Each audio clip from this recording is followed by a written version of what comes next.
گناہوں کی عادت چھڑا میرے مولا، گناہوں کی عادت چھڑا میرے مولا، مجھے نیک انسان بنا میرے مولا۔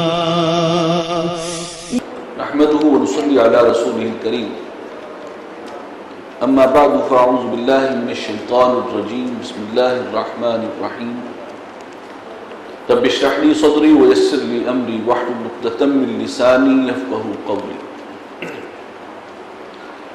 اللہ کا لاکھ لاکھ شکر ہے کہ مطالعے کا جو پروگرام ہم نے ترتیب دیا تھا، درمیان میں کسی قدر ڈسٹربنس ہوئی، لیکن پھر وہ اپنے اصل مقام پر ہم پہنچ گئے، اور نظام الاوقات میں اب تک جو کچھ ہم نے پڑھنا تھا، اللہ کا شکر ہے کہ اس سب سے ہم گزر چکے ہیں۔ اور اس وقت جو یہ بھی مطالعہ ہے، بنیادی طور پر آپ نے دیکھا ہوگا کہ یہ پوری تربیتی یہ پروگرام جو ہے یہ مطالعاتی پروگرام ہے، اور اس کے لیے اس وقت کے مطالعے کے لیے یہ کتابچہ جو ہے آپ کے پاس ہوگا، انتظامی جماعت والا، اس کو کھول لیجئے، اور اس کا صفحہ ہے 31۔ الجماعہ کا مفہوم اور امت میں مختلف فرقے اور مسالک، ان کا پس منظر، ان کی اصل حقیقت، اس لیے کہ بہت اہم موضوع ہے۔ آپ نے محسوس کیا ہوگا کہ ہم میں سے بہت سے لوگ نئے رفقائے تنظیم اور عوام الناس کی عظیم اکثریت، انہیں یہ نہیں معلوم کہ دیوبندی اور بریلوی کا کیا فرق ہے،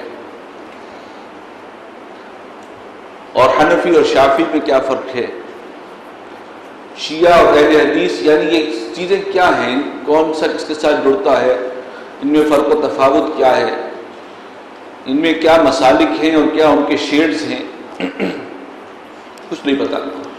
بس یہ معلوم ہے کہ ہاں معاشرے میں کچھ لوگ دیوبندی ہیں، کچھ وہابی ہیں، کچھ اہل حدیث ہیں، کوئی بریلوی ہے، کوئی شیعہ ہے، کوئی جماعت اسلامی کا ہے، کوئی تنظیم اسلامی کا ہے۔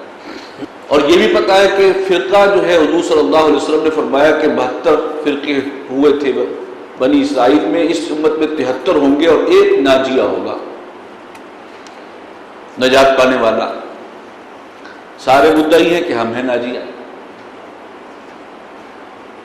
کیا کریں، حقیقت کیا ہے؟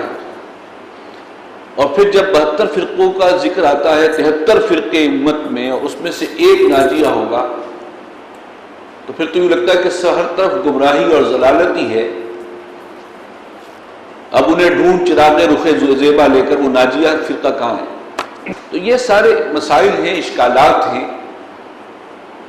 جیسے پوری امت کی ہسٹری جو ہے الحمدللہ کہ ہم نے اس کا ایک سفر طے کیا، 1400 سالہ ہسٹری، پھر اس انڈین سب کانٹیننٹ کی ہسٹری کئی اعتبارات سے، اسلام جب آیا تو اپنی کس کیفیت میں تھا، اور اس کے ساتھ ساتھ یہاں پر کون سے فکری دھارے تھے جو زیادہ چلتے رہے، پھر عقل اور نقل کی جو کشمکش ہم نے پڑھی ہے، وہ بھی اصل میں آج کا مضمون جو ہے گویا اسی کا ایک تسلسل بھی۔ مدرسین جانتے ہیں کہ میں نے غالباً پچھلے سال سے اس مضمون کو بھی مدرسین کے نصاب میں شامل کیا تھا، اور ایک مضمون اور بھی ہے جس کا مطالعہ انشاءاللہ ہم کل کریں گے، اور وہ بھی بانی محترم کا ایک خطاب ہے کہ قرآن کے نام پر اٹھنے والی تحریکات اور ان کے حوالے سے ان کے بارے میں علماء کرام کے خدشات، اس میں بڑی اصولی رہنمائی ہمارے لیے ہے بہت سے پہلوؤں سے۔ تو اب میں نے چاہا کہ اس کو عام کیا جائے، طبقہ امراء تک بھی پہنچا دیا جائے ان باتوں کو، مدرسین سے آگے بڑھ کر، کیونکہ انہوں نے نظم سنبھالا ہوا ہے، ذمہ دار ہیں، ان چیزوں کے حوالے سے کلیئرٹی آف تھاٹ ہونی چاہیے، فکر واضح ہونا چاہیے، معلوم ہونا چاہیے۔ تو یہ ہے موضوع، اور اس کے لیے میں نے مولانا گوہر رحمان صاحب کی ایک تحریر کو بنیاد بنایا۔ مولانا گوہر رحمان صاحب کا تعارف یہ ہے کہ آپ حلقہ دیوبند کے ایک مستند عالم ہیں، اب تو انتقال ہو چکا ہے، کا تعلق مردان سے ہے، وہاں پر ان کا مدرسہ ہے۔ اب ان کے بیٹے ہیں ڈاکٹر عطاء الرحمان، وہ اس کے محتمم ہیں، اور یہ جماعت اسلامی سے بہت قرب رکھتے تھے، یعنی فکری تحریکی آدمی تھے، اور جماعت اسلامی نے بھی اپنا ایک حلقہ علماء تشکیل دے رکھا ہے۔ اتحاد العلماء کا ایک فورم بنایا ہے کہ ان کے متفق علماء کو ایک پلیٹ فارم پر اکٹھا کیا جائے، ان کا بھی ایک آرگنائزیشن بنائی جائے۔ تو وہ آج کل اس کے جو صدر ہیں وہ مولانا عبد المالک صاحب ہیں، شیخ الحدیث جو منصورہ میں ہوتے ہیں۔ تو یہ بھی جماعت کے بہت سینئر متفقین میں سے مولانا گوہر رحمان صاحب، اور آپ دیکھیں گے کہ قرآن مجید ایک اصطلاح استعمال کرتا ہے الراسخون فی العلم۔ دیکھیے علم، عالم ہونا، اب اس کے بے شمار شیڈز ہو سکتے ہیں، بے شمار لیولز ہو سکتے ہیں، گریڈیشن ہو سکتی ہے۔ میں مثال کے طور پر صرف بیان کر رہا ہوں کہ ایک عالم ہونا یہ بھی ہے کہ کوئی شخص صرف عربی سیکھ لے، اگر عربی سیکھ لینا ہی عالم ہونا ہے تو پھر تمام اہل عرب تو سب سے پہلے عالم ہے۔ تو عالم یا یہ کہ محض درس نظامی کی ایک سند ہے، یا بہت سارے علوم حاصل کی، ایم اے اسلامیات بھی کر لی، پی ایچ ڈی بھی کر لی، لیکن تفقہ فی الدین ہے یا نہیں ہے یہ نہیں معلوم۔ معلومات کا ایک خزانہ ہے، حکمت دین سے نابلد ہے۔ الراسخون فی العلم، قرآن نے اس اصطلاح کو 2 جگہ استعمال کیا۔ ہر عالم اپنی جگہ اتھارٹی نہیں ہوتا محض ایک سرٹیفکیٹ پکڑنے سے۔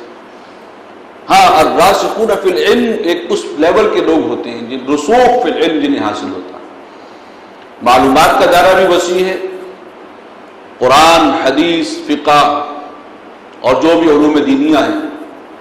اس کے بعد تفقہ اور حکمت بھی اللہ نے انہیں عطا کی۔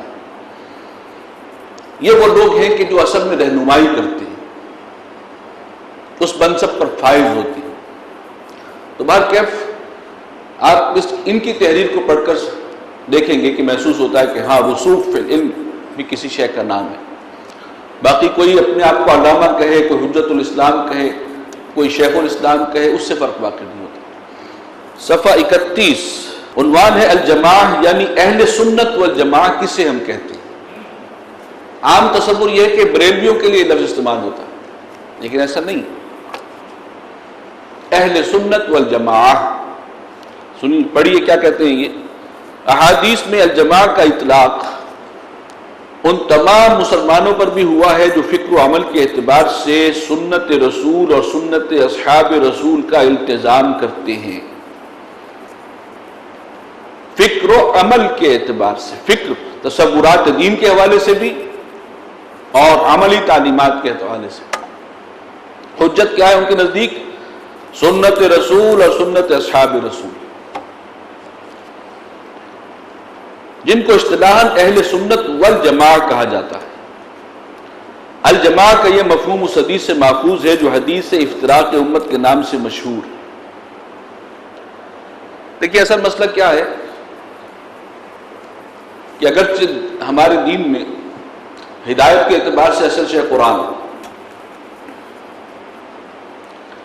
لیکن دین میں کیا چیز ہے کیا نہیں ہے اس کے لیے سند، اس کے لیے اصل اتھارٹی نبی اکرم صلی اللہ علیہ وسلم۔ قرآن کے الفاظ کی بھی صحیح تعبیر اور تشریح کیا ہے؟ قرآن نے کچھ الفاظ استعمال کیے، عربی زبان ہے، ایک شخص لغت کی مدد سے اس کا ترجمہ کرے۔ مثلا میں مثال دیتا ہوں، الرجال قوامون علی النساء۔ اب اس کے اوپر قوام کا لفظ جو ہے منجد، لغت کھول کے کوئی دیکھے اس کے 50 معنی ہیں، اب وہ کہے گا جی کہ یہ قوام کا مفہوم جو آج تک امت نے سمجھا یہ غلط ہے، میں یہ بتا رہا ہوں، یہ دیکھیں لغت میں لکھا ہوا۔ اور عربی ایک زندہ زبان ہے، قرآن جو ہے اس کے اندر الہدا ہے، ہدایت مکمل ہے، لہذا مجھے حق ہے، یہ حق نہیں۔ اس کو سمجھ لیں۔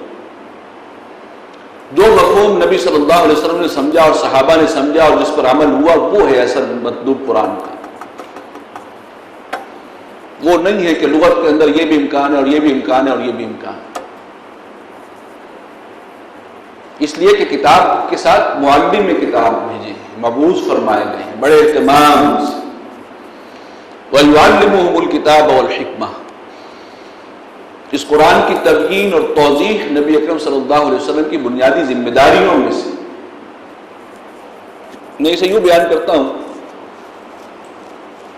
کہ یہ بھی ہو سکتا تھا کہ کوئی صفحہ پر قرآن مجید جو ہے وہ الواح کی شکل میں اتار دیا جاتا اور ندا آتی کہ اے بنی نو انسان، تمہاری ہدایت کے لیے قد جاءتکم موعظۃ من ربکم وشفاء لما فی الصدور، جاؤ کوہ صفا پر سے اٹھا لو اور اس کو سمجھو، تمہاری زبان عربی ہے، پڑھو اور اس پر عمل کرو۔ ایسے نازل نہیں ہوا قرآن۔ قرآن کیسے ملا؟ نو انسانی کو کہاں سے ملا؟ وَإِنَّهُ لَتَنزِيلُ رَبِّ الْعَالَمِينَ نَزَلَ بِهِ الرُّوحُ الْأَمِينُ عَلَىٰ قَلْبِكَ، اور عطا ہوا حضور صلی اللہ علیہ وسلم کی زبان سے، لسان مبارک سے۔ لہذا کیا قرآن ہے، وہی کہاں سے شروع ہوئی، وہی مطلوع اور کہاں ختم ہوئی، یہ بھی حضور بتائیں گے، اس کا مفہوم بھی وہی بتائیں گے، اس کی تشریح بھی وہی کریں گے، اور اس سے کیا عمل مطلوب ہے۔ الفاظ تو یہ ہے، اس سے تقاضا کیا ہے، وہ اپنی سنت، آپ کا اسوہ، آپ کا عمل، وہ قرآن ہی کی تفسیر اور تشریح۔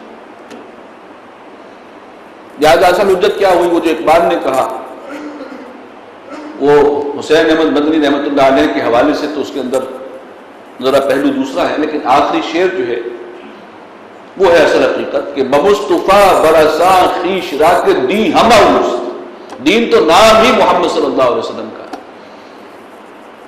لفظ دین اور نبی صلی اللہ علیہ وسلم مترادف ہیں، ایک ہی حقیقت کے دو پہلو۔ ما آتاکم الرسول فخذوہ، جو رسول عطا کریں اس کو تھامو، وما نہاکم عنہ فانتہوا، جس سے روک دے اسے باز آ جاؤ۔ یہ اتھارٹی نبی صلی اللہ علیہ وسلم کو اللہ نے عطا کی۔ لہٰذا وہ دین جو حضور صلی اللہ علیہ وسلم نے دیا اور جس کو صحابہ نے سمجھا اور سب صحابہ نے بھی عمل کیا، وہ ہے اصل دین۔ اہل سنت وہ لوگ ہیں۔ آج کے اہل قرآن کون ہیں؟ پرویزی، تو اپنے آپ کو اہل قرآن کہتے ہیں۔ بظاہر تو بڑی اچھی بات ہے، یہود اہل کتاب تھے اور ہمارے ہاں اہل قرآن یا اہل قرآن، لیکن گمراہی جو اصل چھپی ہوئی ہے وہ کیا ہے؟ وہ سنت کو وہ مقام نہیں دے رہے۔ حدیث اور سنت کا جو مقام ہے، اطاعت رسول سے گریزاں ہیں، اس کے لیے نئے نئے رستے تلاش کرتے ہیں۔ ان کی بتائی ہوئی تعبیر ہمیں ایکسیپٹیبل نہیں ہے، وہ دین نہیں۔ چنانچہ دین عملاً کیسے آیا؟ نبی صلی اللہ علیہ وسلم نے ہی بتایا، یہ قرآن کی وحی ہے، یہ اللہ کا کلام ہے، آپ کے بتانے سے پتہ چلا۔ یہ تورات کی الواح کی طرح نازل نہیں ہوا تھا۔ پہلے حضور صلی اللہ علیہ وسلم کی صداقت کو مانو، تب قرآن پر ایمان آئے گا، اور اس کی تشریح بھی آپ نے کی، اس کا عملی نمونہ بھی بن کر دکھایا، اور اس دین کو صحابہ نے سمجھا اور سیکھا، اور ان سے تابعین نے سیکھا، تابعین سے تبع تابعین نے سیکھا۔ یہ ہے جسے اس تحریر میں بانی محترم کی قرون مشہود لہا بالخیر کہا گیا تھا، کہ نبی صلی اللہ علیہ وسلم سے ثابت ہے کہ یہ دور اس امت کا سب سے اعلیٰ دور ہے، یعنی دین اپنی صحیح اور خالص ترین شکل میں، دینی تصورات بھی اور دین پر عمل کے اعتبار سے عملی رہنمائی بھی، اس کے لیے اصل دور وہ حجت، وہاں سے جڑی ہوئی جو چیز آ رہی ہے، اور پھر یہ نقل کے ذریعے یہاں تک ہم تک پہنچا ہے۔ اس نقل کو یہاں تک پہنچانے میں کس کا کردار ہے؟ جی، علماء۔ العلماء ورثۃ الانبیاء۔ اس وقت علماء کا لفظ گالی بن گیا، اس لیے کہ واقعی جو سرفیس کے علماء ہیں ان کا کردار الامان والحفیظ، وہ شک ہی نہیں. لیکن دین پہنچا انہی کے ذریعے سے. یہ خیرکم من تعلم القرآن وعلمہ، ایک زمانے میں عالم کہتے ہی اہل حدیث کو تھے شروع کے دور میں. قرآن تو ہے، قرآن سورۃ الفاتحہ سے لے کے سورۃ الناس تک موجود ہے، لوگوں کو یاد بھی ہے، عربی بھی آتی ہے. اب آگے دین، علم دین کیا ہے، اس کی جو تشریح حضور نے کی ہے، آپ کے اقوال، آپ کے افعال، وہ بھی قرآن کی تشریح ہے. آپ کی تقریر کیا ہے سب کو معلوم ہے، لیکن شاید بعض لوگوں کو نہ معلوم ہو. حدیث کی اصطلاح میں کہ کوئی کام نبی اکرم صلی اللہ علیہ وسلم کے سامنے ہوا اور آپ خاموش رہے، اس کو بھی دین میں ایک سند کا مقام حاصل ہے کہ وہ کام دین میں گویا کہ مباح ہے، جائز ہے، ممانعت نہیں ہے. ہمیں ایک رہنمائی ملی، یہ رہنمائی جو ہے وہ صحابہ تک جا رہی تھی ساری کی ساری. وہ جنہوں نے صحابہ کے ان اقوال کو، صحابہ کے اقوال کو بھی حدیث میں شامل کیا جاتا ہے. وہاں بھی قول، فعل، تقریر، یہ وہ علم دین ہے. اصل میں یہ قرآن ہی کی توضیح اور تشریح ہے جو اس طریقے سے نبی صلی اللہ علیہ وسلم کے قول، عمل اور تقریر سے اور صحابہ کے قول، عمل اور تقریر سے آگے پھیلا سارا معاملہ. اس لیے اس دور میں اہل علم اہل حدیث کو کہتے تھے، اس کے لیے لفظ تھے اہل الحدیث. تو بات کیف یہ ہے کہ یہ معاملہ چلا ہے وہاں سے نقل، اور پھر یہاں تک پہنچا. پوری امت گویا کہ اسی راستے پر تھی، انہیں معلوم تھا دین یہ ہے جو حضور صلی اللہ علیہ وسلم نے دیا، صحابہ نے اس پہ عمل کیا، تابعین نے ان سے سیکھا، تبع تابعین، پوری امت اور اس پر چلی آ رہی ہے. لیکن اب اس کے اندر کہیں سے کوئی ایک شوشہ کسی نے اٹھا دیا، کوئی نیا فکر، نیا تصور پیش کر دیا دین کے حوالے سے. بدعت تو ہے نا، کوئی بھی نئی چیز دین میں اضافہ بدعت ہے. ہم ان بدعات کو تو جانتے ہیں کہ جو رسومات وغیرہ ہیں، اعمال کے اندر بدعات ہیں، لیکن اصل بدعت تصور دینی میں کوئی نیا اضافہ، کوئی نئی بات جو نبی صلی اللہ علیہ وسلم اور صحابہ کے دور میں نہیں تھی. وہ اضافہ دین کے تصور میں، اس کے کانسیپٹ میں. چنانچہ اہل البدع ان لوگوں کو کہا جاتا تھا جنہوں نے نئے نئے تصورات دین میں ایڈ کی ہیں، شروع میں ان کو کہا جاتا. تو وہ جو نیا تصور دیتا تھا تو کچھ دیر تک تو لوگ جو ہے اس کے بارے میں چہم گوئی کرتے تھے. پھر وہ لوگ کہ جو اصل دین سے واقف تھے، اس سلسلے سے چلے آ رہے تھے کہ انہوں نے صحابہ سے اور تابعین سے اور تبع تابعین سے وہ دین جو ہے ان تک منتقل ہو کر آیا تھا، وہ پھر اس کا انالیسس کر کے بتاتے تھے کہ یہ نیا تصور قرآن کے اور دین کے اور اصل دین کے خلاف ہے، اس کا اتنا حصہ غلط ہے. اس طریقے سے اس کی کانٹ چھانٹ ہو جاتی تھی. کچھ عرصے کے لیے اس کا ایک چرچا ہو رہا ہے کہ بھئی یہ بھی ایک تصور آیا ہے، لوگوں کو اپیل کر رہا ہے، اس کے لیے بھی کوئی دلیل ساتھ لگا دی گئی ہے، خلق قرآن کا مسئلہ ہے وغیرہ وغیرہ.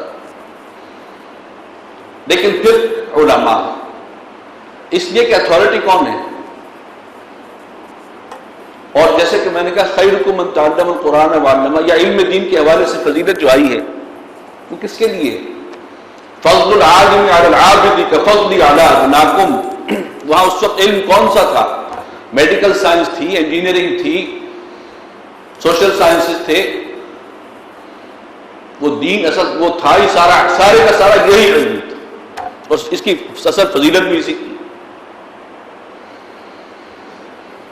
تو یہ ہے وہ سلسلہ. اور پھر وہی علماء اپنا کردار ادا کرتے تھے. ایک کردار یہ ہے کہ اس دین کو وہ وراثت، العلماء ورثۃ الانبیاء، پوری دیانت کے ساتھ اور پوری ذمہ داری کے ساتھ اور تندہی کے ساتھ اور لگن کے ساتھ اگلی نسل کو منتقل کرنا. قیامت تک یہ دین چلنا ہے. نبی اکرم صلی اللہ علیہ وسلم کی رسالت قیامت تک کے لیے. اب کوئی نیا رسول عربی تو آئے گا نہیں، بنی اسرائیل کا ایسا مسئلہ ہے نہیں. تو اب جو بھی کوئی نئی فکر دین میں داخل کی جاتی تھی تو علماء پھر اس کے بارے میں رہنمائی دیتے تھے، اور امت کی جو مین سٹریم ہے اس کی اصلاح ہو جاتی تھی. اگر بیچ میں کسی نے کوئی تصورات کے اعتبار سے کچھ شبہات پیدا کر بھی دیے تو وہ دور ہو جاتے تھے کہ اہل سنت والجماعت جو اس رستے پر ہیں، جو ان کی پیروی کر رہے ہیں، جنہوں نے صحابہ سے حضور تک جن کی رسائی ہے اور وہاں سے ہی علم دین کا سلسلہ نیچے آ رہا ہے، جو اس سلسلے کے ساتھ جڑے ہوئے ہیں اور جو سمجھتے ہیں کہ اصل دین ہے ہی حضور صلی اللہ علیہ وسلم اور صحابہ کی سنت کا نام، اس کا اتباع، وہ ہے اہل سنت والجماعت۔ اور امت کی مین سٹریم شروع سے جو چلی آ رہی وہ اسی لائن پر تھی۔ ہاں اس میں سے کچھ گمراہیوں کے چھوٹے چھوٹے آف شوٹس نکلتی رہیں، مختلف فرقے وجود میں آتے رہے اور ان کے بارے میں پھر علماء ججمنٹ دیتے تھے اور اس کے بعد امت پر واضح ہو جاتا تھا کہ یہ گمراہ ہے۔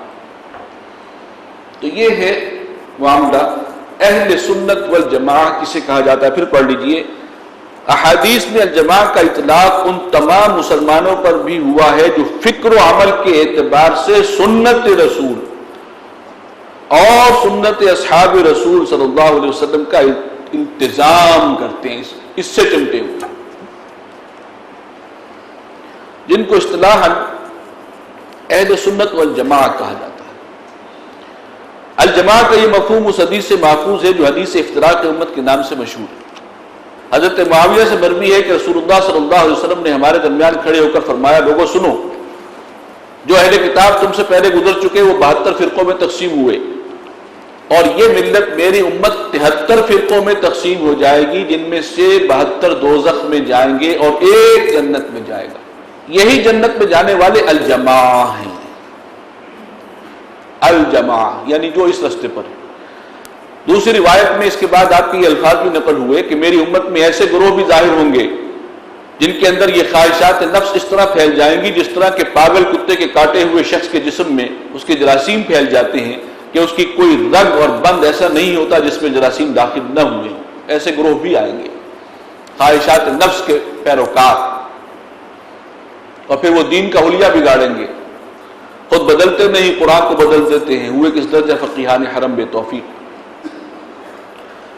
ترمذی کی روایت میں آیا ہے کہ صحابہ نے پوچھا، من ہی یا رسول اللہ، یہ الجماع یہ کون ہے، یا یہ کہ جو ایک جنت میں جائے گا وہ کون ہے؟ قال ما انا علیہ واصحابی، فرمایا وہ لوگ کہ جو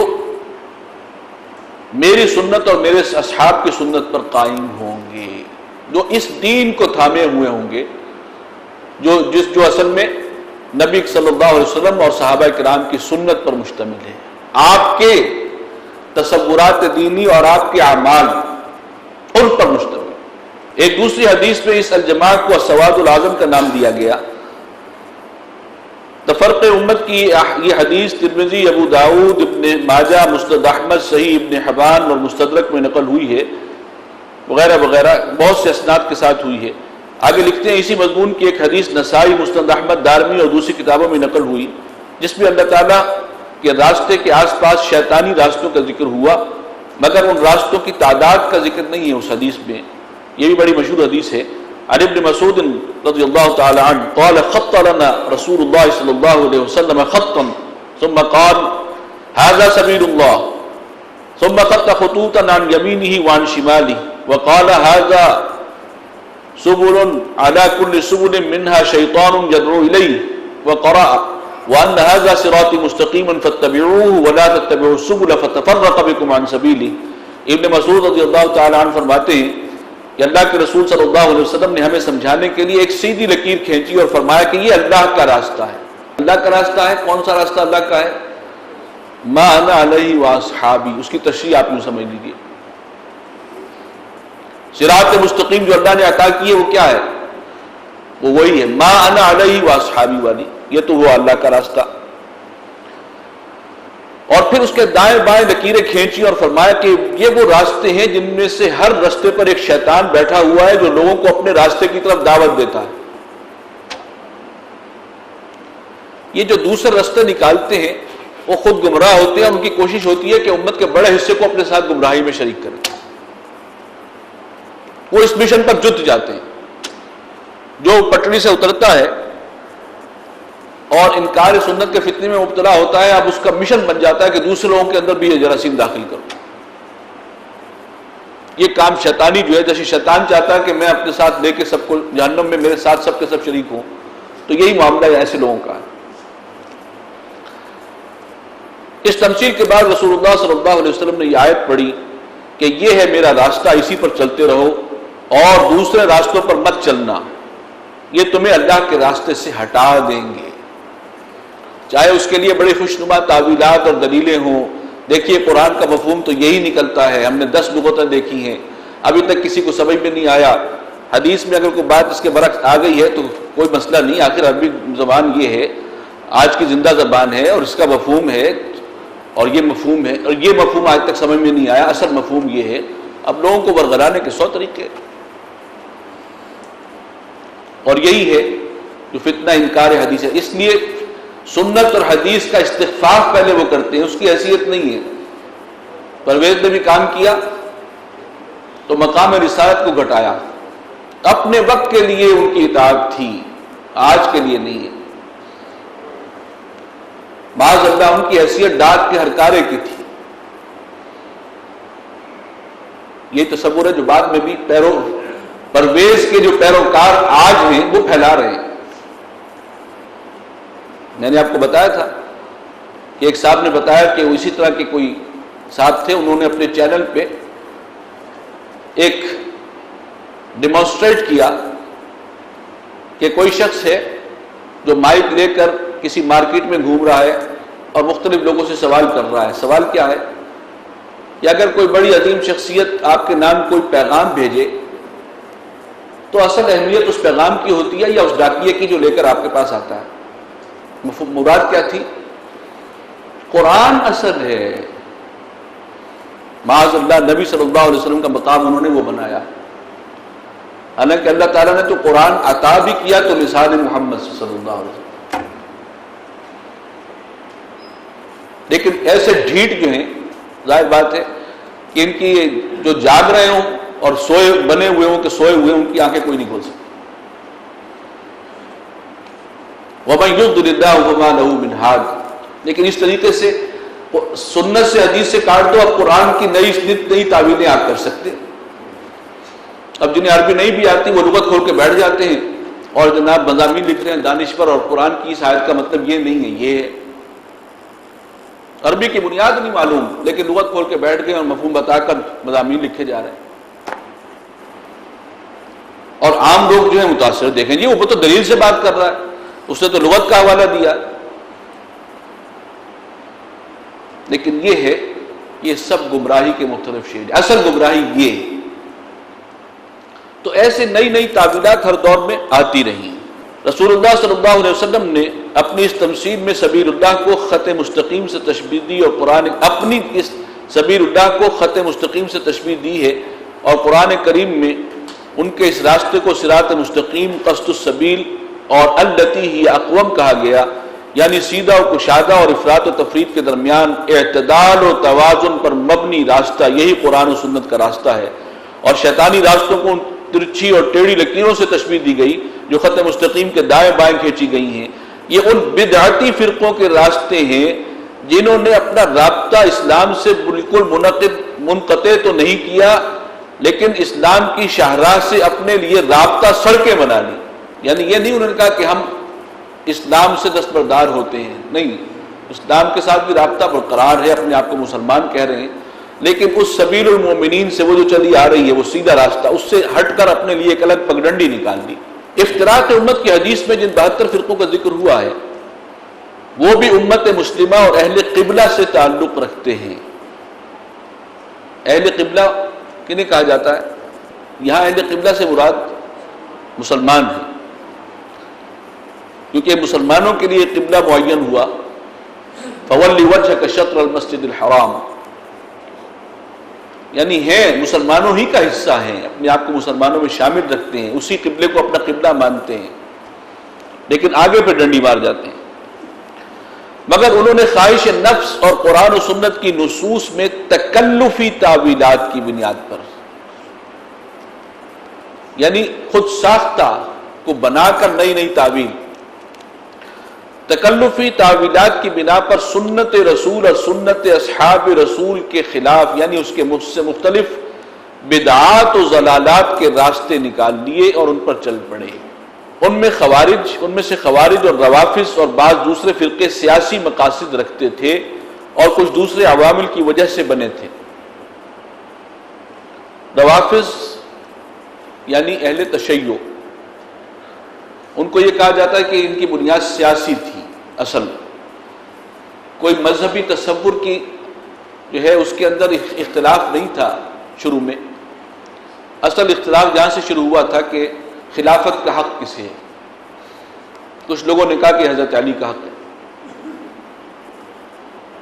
اور پھر اسی کے منطقی نتیجے کے طور پر یہ کہا معاذ اللہ کہ حضرت عثمان جو ہے وہ غاصب ہے، معاذ اللہ ثم معاذ اللہ۔ شروع یہاں سے ہوا تھا، اس کے بعد ان کے عقائد بھی الگ ہوتے چلے گئے، پھر وہ ضل ضلالا بعیدا، لیکن اختلاف کا اصل سبب، بنیادی سبب آغاز میں صرف سیاسی، اور اسی سے پھر شیعان علی اور شیعان عثمان وجود میں آئے تھے۔ یہ دو اصطلاحات اس وقت شیعہ کہتے ہیں گروہ کو۔ تو ظاہر بات ہے کہ وہ پوری امت تو اصل میں وہ اگر اس اعتبار سے دیکھا جائے تو شیعان عثمان تھے جنہوں نے حضرت عثمان کی خلافت کو مانا تھا۔ کچھ جو بغاوت کر کے الگ ہوئے کہ نہیں ان کی خلافت نہیں حضرت علی کی ہونی چاہیے، یہ ہے جنہوں نے الگ ایک رستہ نکالا، یہ شیعان علی ہوئے، اور اس کے مقابلے میں انہیں شیعان عثمان کہا گیا، اگر ورنہ اصل سبیل المومنین پہ چلنے والے وہی تھے جنہوں نے حضرت عثمان کی خلافت کو تسلیم کیا ہوا تھا۔ اصل میں جب معلوم ہو گیا نا کہ ان کے اپنے عقائد میں کوئی ایسی چیز ہے جس سے ان کے اسلام کی نفی ہو جاتی ہے، ورنہ کلمہ پڑھنے والا، ہر کلمہ پڑھنے والا مسلمان شمار ہوگا عام حالات میں، لیکن جب پتہ چل جائے کہ یہ ضروریات دین میں سے کسی چیز کا منکر ہے اور کوئی ایسا عقیدہ رکھتا ہے کہ جس کا اسلام کے ساتھ کوئی مناسبت نہیں ہے بلکہ وہ متضاد ہے، تو پھر اس کی تکفیر کی جائے گی اہتمام کے ساتھ کہ کلمہ تو تم پڑھتے ہو لیکن تمہارا یہ تصور جو ہے اس نے تمہیں کفر تک پہنچا دیا، تم اب اسلام میں نہیں ہو، دائرہ اسلام سے خارج ہو، اب چاہے جتنا مرضی کلمہ پڑھتے رہو، ہاں تائب ہو جاؤ اور جس وجہ سے تمہاری تکفیر ہوئی ہے اس سے رجوع کر لو، دوبارہ مسلمان ہو سکتے۔ تو یہ معاملہ قادیانیوں کا ہوا۔ سب سے پہلے علماء نے ان کے بارے میں کہا یہ کافر ہیں، اس لیے کہ ختم نبوت وہ موڑ توڑی ہے انہوں نے، نئی نبوت۔ یہ تو بہت بعد میں جا کر ہوا کہ اسٹیٹ کے لیول پر 1974 میں پھر ہماری قومی اسمبلی میں یہ بات منظور کی گئی اور پھر ان کو دنیا میں واقعی غیر مسلم شمار کیا جانے لگا، ورنہ اس سے پہلے وہ مسلمانوں کا ایک گمراہ فرقہ تصور ہوتے تھے۔ لیکن علماء تو شروع سے جانتے تھے اور وہ کہتے تھے کہ یہ کفر پر ہے۔ شیعوں کا معاملہ بھی اس کے قریب قریب ہے، اس پر تو اتفاق ہے کہ ایک گمراہ ہے، انتہائی گمراہ، ان میں سے بعض تو اس حد تک کوئی پہنچ جاتے ہیں، لیکن ایک تو تقیہ انہیں بچا لیتا ہے، اور یہ کہ اس وقت تک کیونکہ قول پر بات ہوتی ہے یا امت نے متفقہ طور پر ان کی اس تکفیر کا فیصلہ اس انداز سے نہیں کیا جیسے قادیانیوں کا کیا گیا تھا۔ لہذا اس کے باوجود کہ اہل سنت والجماعت کے نزدیک ان کی عظیم اکثریت اثنا عشری شیعہ، خاص طور پر زیدیہ کو چھوڑ دیجیے اور دوسرے اسماعیلی وغیرہ، ان کا تو کوئی تعلق نہیں رہ جاتا اسلام سے حقیقت کے اعتبار سے، لیکن وہ تقیہ انہیں بچاتا اور وہ مسلم کمیونٹی کا حصہ ہے۔ لیکن یہ بتانا کہ یہ اسلام پر ہیں اور اسلام پہ نہیں ہیں اور یہاں سے ہٹ گئے ہیں، یہ وہی بتا سکتے ہیں جو اس سلسلے سے منسلک علماء چلے آ رہے ہیں، جو اصل دین کو جاننے والے اور اسی کو تھامے ہوئے ہیں، اس کنڈے پر ان کا ہاتھ ہے مضبوط، وہ رہنمائی کر کے بقیہ امت کو بتاتے ہیں۔ عام آدمی کو کیا پتا؟ عام آدمی کو تو جاوید احمد غامدی صاحب کی باتیں بھی بڑی اچھی لگتی ہیں اور اس شخص کی باتیں بھی بڑی اچھی لگ رہی تھیں، وہ بابر چودھری تھا جس کا وہ پروگرام تھا جس کا میں نے ابھی ذکر کیا کہ کس طریقے سے وہ سنت کے اوپر جو ہے وہ کاری ضرب لگا رہا تھا اور توہین کا ارتکاب کر رہا ہے، لیکن عام آدمی کو نہیں پتہ چل رہا کہ توہین ہو رہی ہے، یہ تو علماء ہیں جو بتاتے ہیں اور کہاں ہو رہا ہے۔ اسی طرح یہ دیکھیے گا کہ اس طریقے سے متعلق جو علماء چلے آ رہے ہیں، تحفظ حقوق نسواں بل جو منظور کیا ہماری حکومت نے، تمام مکاتب فکر جو کم از کم جڑے ہوئے ہیں اصولی اور نظری طور پر جڑے ہوئے ہیں، جو اپنے آپ کو اہل سنت والجماعت کہتے ہیں، جو اس میں شامل ہیں، ان سب نے متفقہ طور پر انہیں خلاف شریعت قرار دیا تھا۔ حمایت کرنے والے صرف کون تھے؟ منکرین سنت۔ تو یہ انہیں معلوم ہے کیا چیز دین ہے کیا نہیں۔ بہرحال آگے چلتے ہیں۔ ان میں سے خوارج اور روافض اور بعض دوسرے فرقے سیاسی مقاصد رکھتے تھے اور کچھ دوسرے عوامل کی وجہ سے بنے تھے۔ مقاصد اور عوامل جو بھی تھے ان کی تفصیل اس وقت پیش نظر نہیں ہے، مگر تھے یہ بدعتی فرقے جنہوں نے اسلام سے اپنا تعلق توڑے بغیر سواد اعظم سے اپنے راستے الگ کر دیے تھے۔ سواد اعظم میں نے شروع میں بتایا کہ پوری امت اسی راستے پر چلی آ رہی تھی، ما انا علیہ واصحابی، وہی دین تھا ان کا۔ اسی کو قرآن میں کہا گیا سبیل المومنین، ومن یتبع غیر سبیل المومنین نولہ ما تولی ونصلہ جہنم۔ اور اس وقت جب تک صحابہ کا دور تھا، صحابہ سب سے زیادہ دین کو جاننے والے، کوئی غلط فکر کہیں سے آیا وہ فوراً نہیں، یہ وہ دین نہیں ہے جو حضور صلی اللہ علیہ وسلم نے ہمیں دیا، یہ تعبیر تمہاری غلط۔ پھر یہی کام آگے تابعین کر رہے ہیں، تبع تابعین کر رہے ہیں، اور پھر اس کے بعد علماء راسخون فی العلم، جنہوں نے ساری زندگی جو ہے اس وراثت کو سیکھنے میں اور آگے سکھانے میں بسر کیا۔ مگر یہ تھے سارے بدعتی فرقے جنہوں نے اسلام سے اپنا تعلق توڑے بغیر سواد اعظم سے اپنے راستے الگ کر دیے تھے۔ حدیث میں یہ نہیں آیا۔ اب 72-73 فرقوں کی ایک بڑی خوبصورت وضاحت انہوں نے دی ہے جس سے کچھ حوصلہ ہوتا ہے۔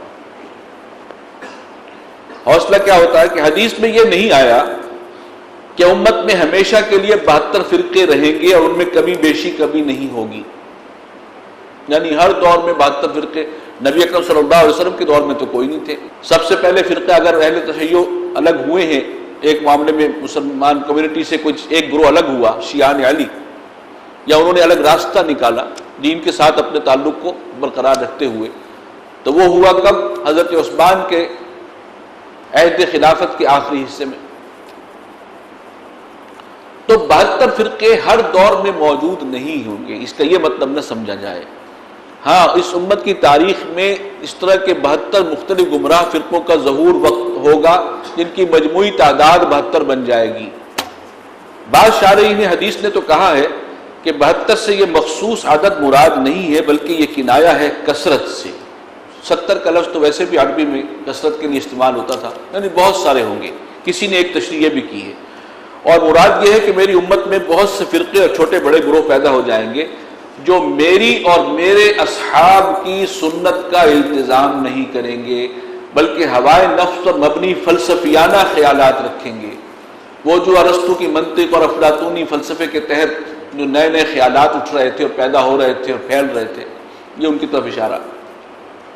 جیسا کہ دوسری حدیث میں آیا فَإِنَّهُ مَنْ يَعِشْ مِنْكُمْ فَسَيَرَى اخْتِلَافًا كَثِيرًا فَعَلَيْكُمْ بِسُنَّتِي وَسُنَّتِ الْخُلَفَاءِ الرَّاشِدِينَ الْمَهْدِيِّينَ۔ تم میں سے جو بھی زندہ رہا، ایک روایت میں بعدی کا لفظ بھی ہے، میرے بعد جو بھی زندہ رہا وہ عنقریب بہت بڑا اختلاف دیکھے گا، پھر اس وقت تم میری اور میرے ہدایت یافتہ خلفائے راشدین کی سنت کا التزام کرنا، یہ راستہ، اس کو پکڑو۔ لیکن اکثر شارحین نے 72 کا عدد مراد لیا ہے، مگر کسی نے بھی یہ نہیں کہا کہ امت میں ہمیشہ کے لیے یہی فرقے رہیں گے، نہ کم ہوں گے نہ زیادہ ہوں گے، اس لیے کہ حدیث میں یہ بات موجود نہیں ہے کہ ہمیشہ کے لیے یہی تعداد رہے گی۔ یہ 72 بدعتی فرقے کون ہیں؟ رسول اللہ صلی اللہ علیہ وسلم نے نہ ان کے نام بتائے ہیں، نہ ان کے عقائد و نظریات کی تفصیلات بتانا ضروری سمجھا، بلکہ صرف ایک جامع قسم کی صفت اور علامت بتا دی جس سے وہ پہچان لیے جائیں گے، اور وہ صفت و علامت یہ ہے کہ وہ سنت رسول، سنت خلفائے راشدین اور سنت اصحاب رسول صلی اللہ علیہ وسلم اور رضوان اللہ تعالی علیہم اجمعین کا التزام نہیں کریں گے، بلکہ ہوائے نفس کا اتباع کریں گے، یعنی ہوائے نفس کے تحت نئے نئے تصورات دین میں داخل کر دیں گے اور ان کو تھامیں گے اور ان کو پکڑیں گے۔ چنانچہ جب یہ فرقے نمودار ہوئے تو مسلمانوں نے پہچان لیا، اور محدثین نے دیکھیں یہاں پر پھر علماء کے لیے محدثین کا لفظ آ رہا ہے، یہ وہی ہیں علماء حق انہوں نے ان کے نام اور عقائد معلوم کر کے بتا دیے تاکہ امت ان سے اجتناب کرے۔ اہل بدعت کے 72 فرقے، 4 صدی ہجری کے ایک عالم ابن بطہ اکبری کے نام سے مشہور ہیں، ان کے بارے میں لکھتے ہیں، پہلے تو ان کا کچھ اپنا تعارف کروایا، اس کو چھوڑ دیجئے، ان کا قول نقل کیا، تمام بدعتی فرقوں کے اصل فرقے 4 ہیں، روافض یعنی شیعہ، خوارج، قدریہ، معتزلہ اور مرجیہ۔ باقی جتنے چھوٹے بڑے فرقے اور گروہ بنے ہیں وہ انہی 4 کی ذیلی شاخیں اور گروپ ہیں جو الگ الگ ناموں سے یاد کیے جاتے ہیں، انہی کے شیڈز ہیں۔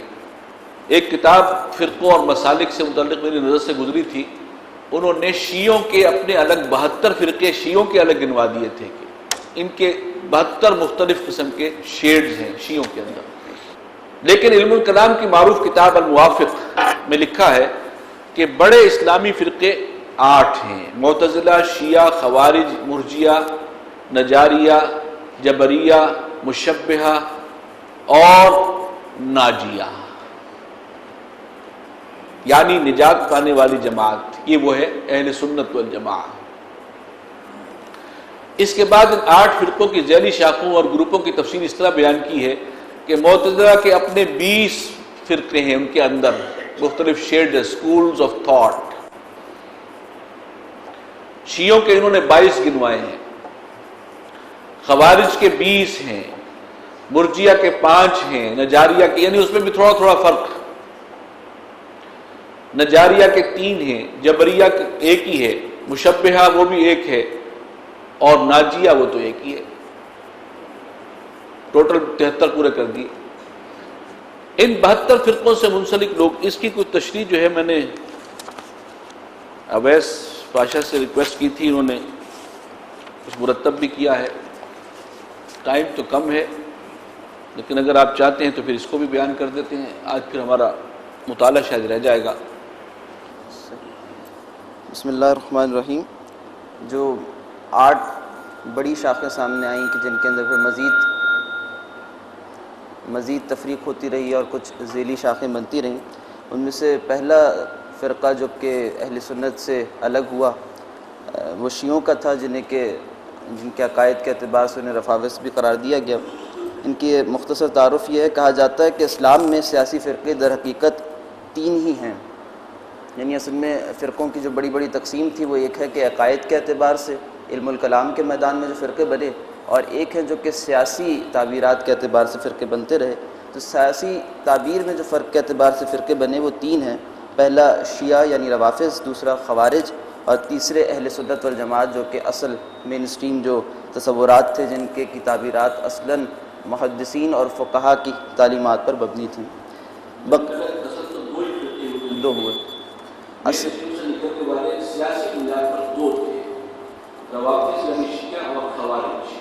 جی۔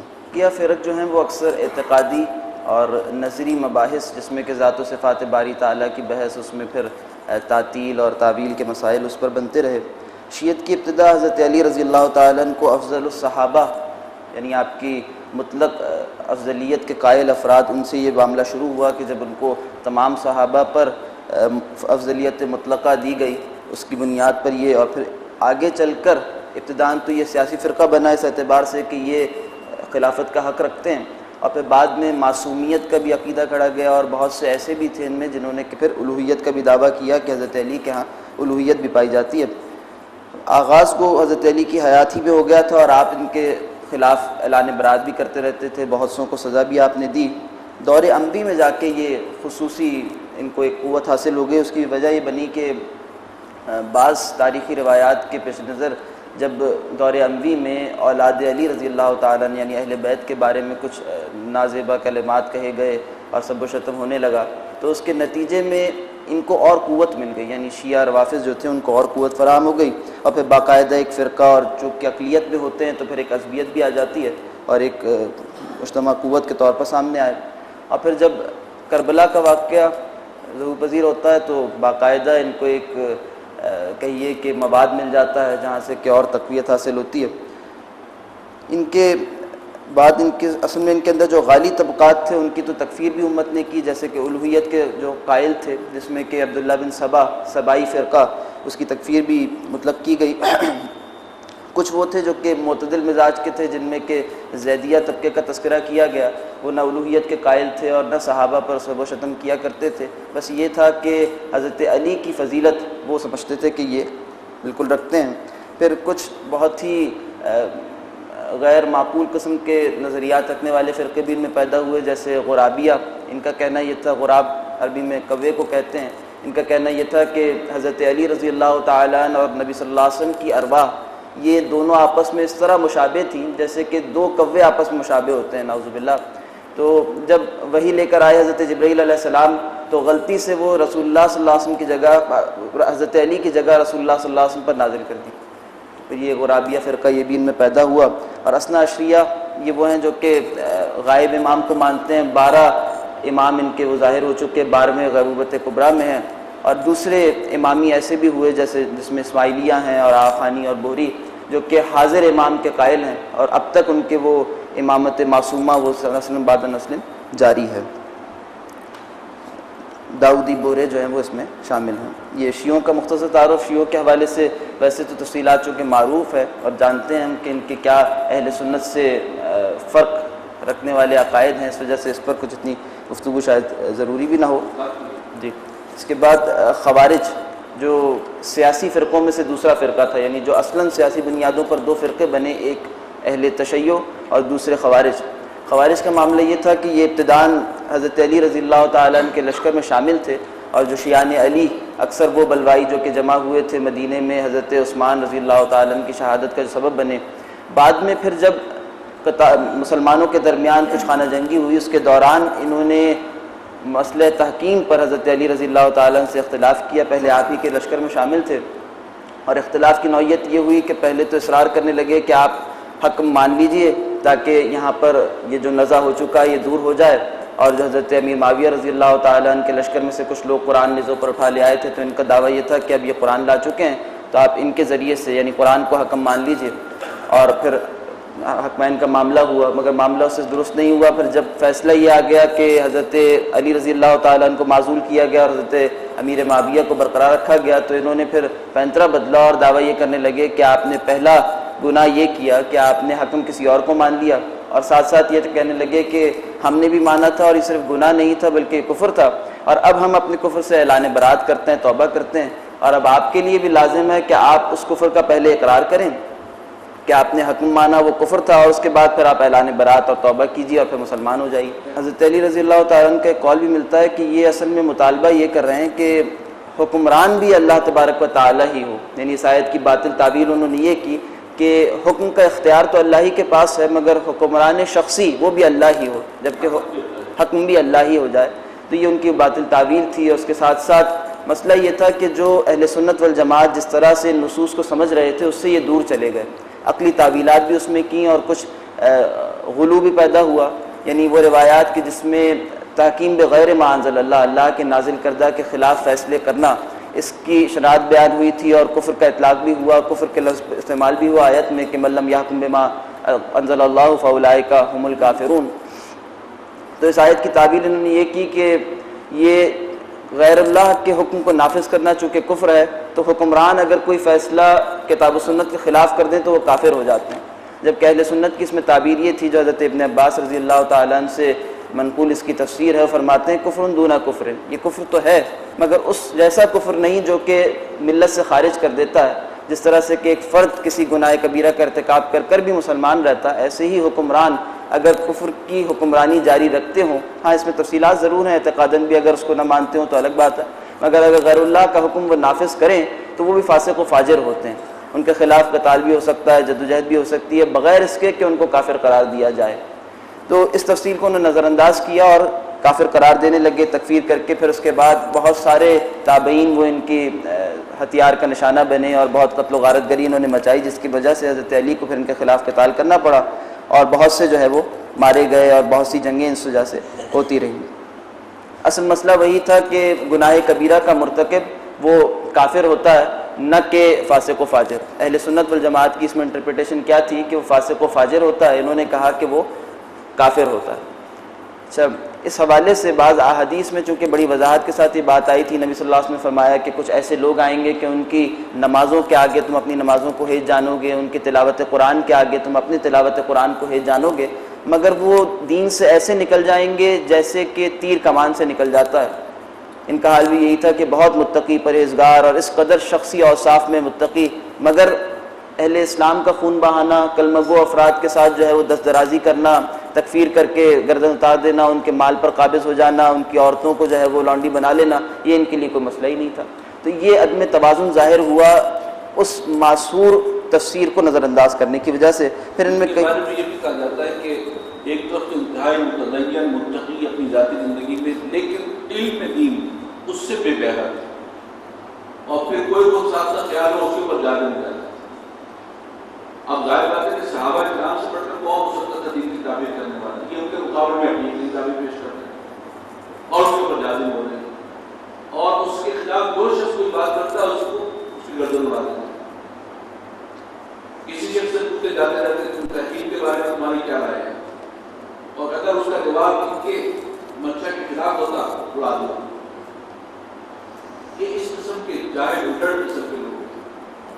اور پھر اس کے بعد دور اموی میں ان کے اعتقادی نظریات بھی مختلف ہوا، پھر امت مسلمہ سے الگ ایک گروہ پورا وہ ظاہر ہو گیا، اور یہ جو معاملہ تھا قتل و غارت گری کا وہ اس انتہا کو پہنچا کہ پھر حضرت علی رضی اللہ تعالیٰ عنہ کی شہادت وہ بھی انہی کے ہاتھوں ہوتی ہے۔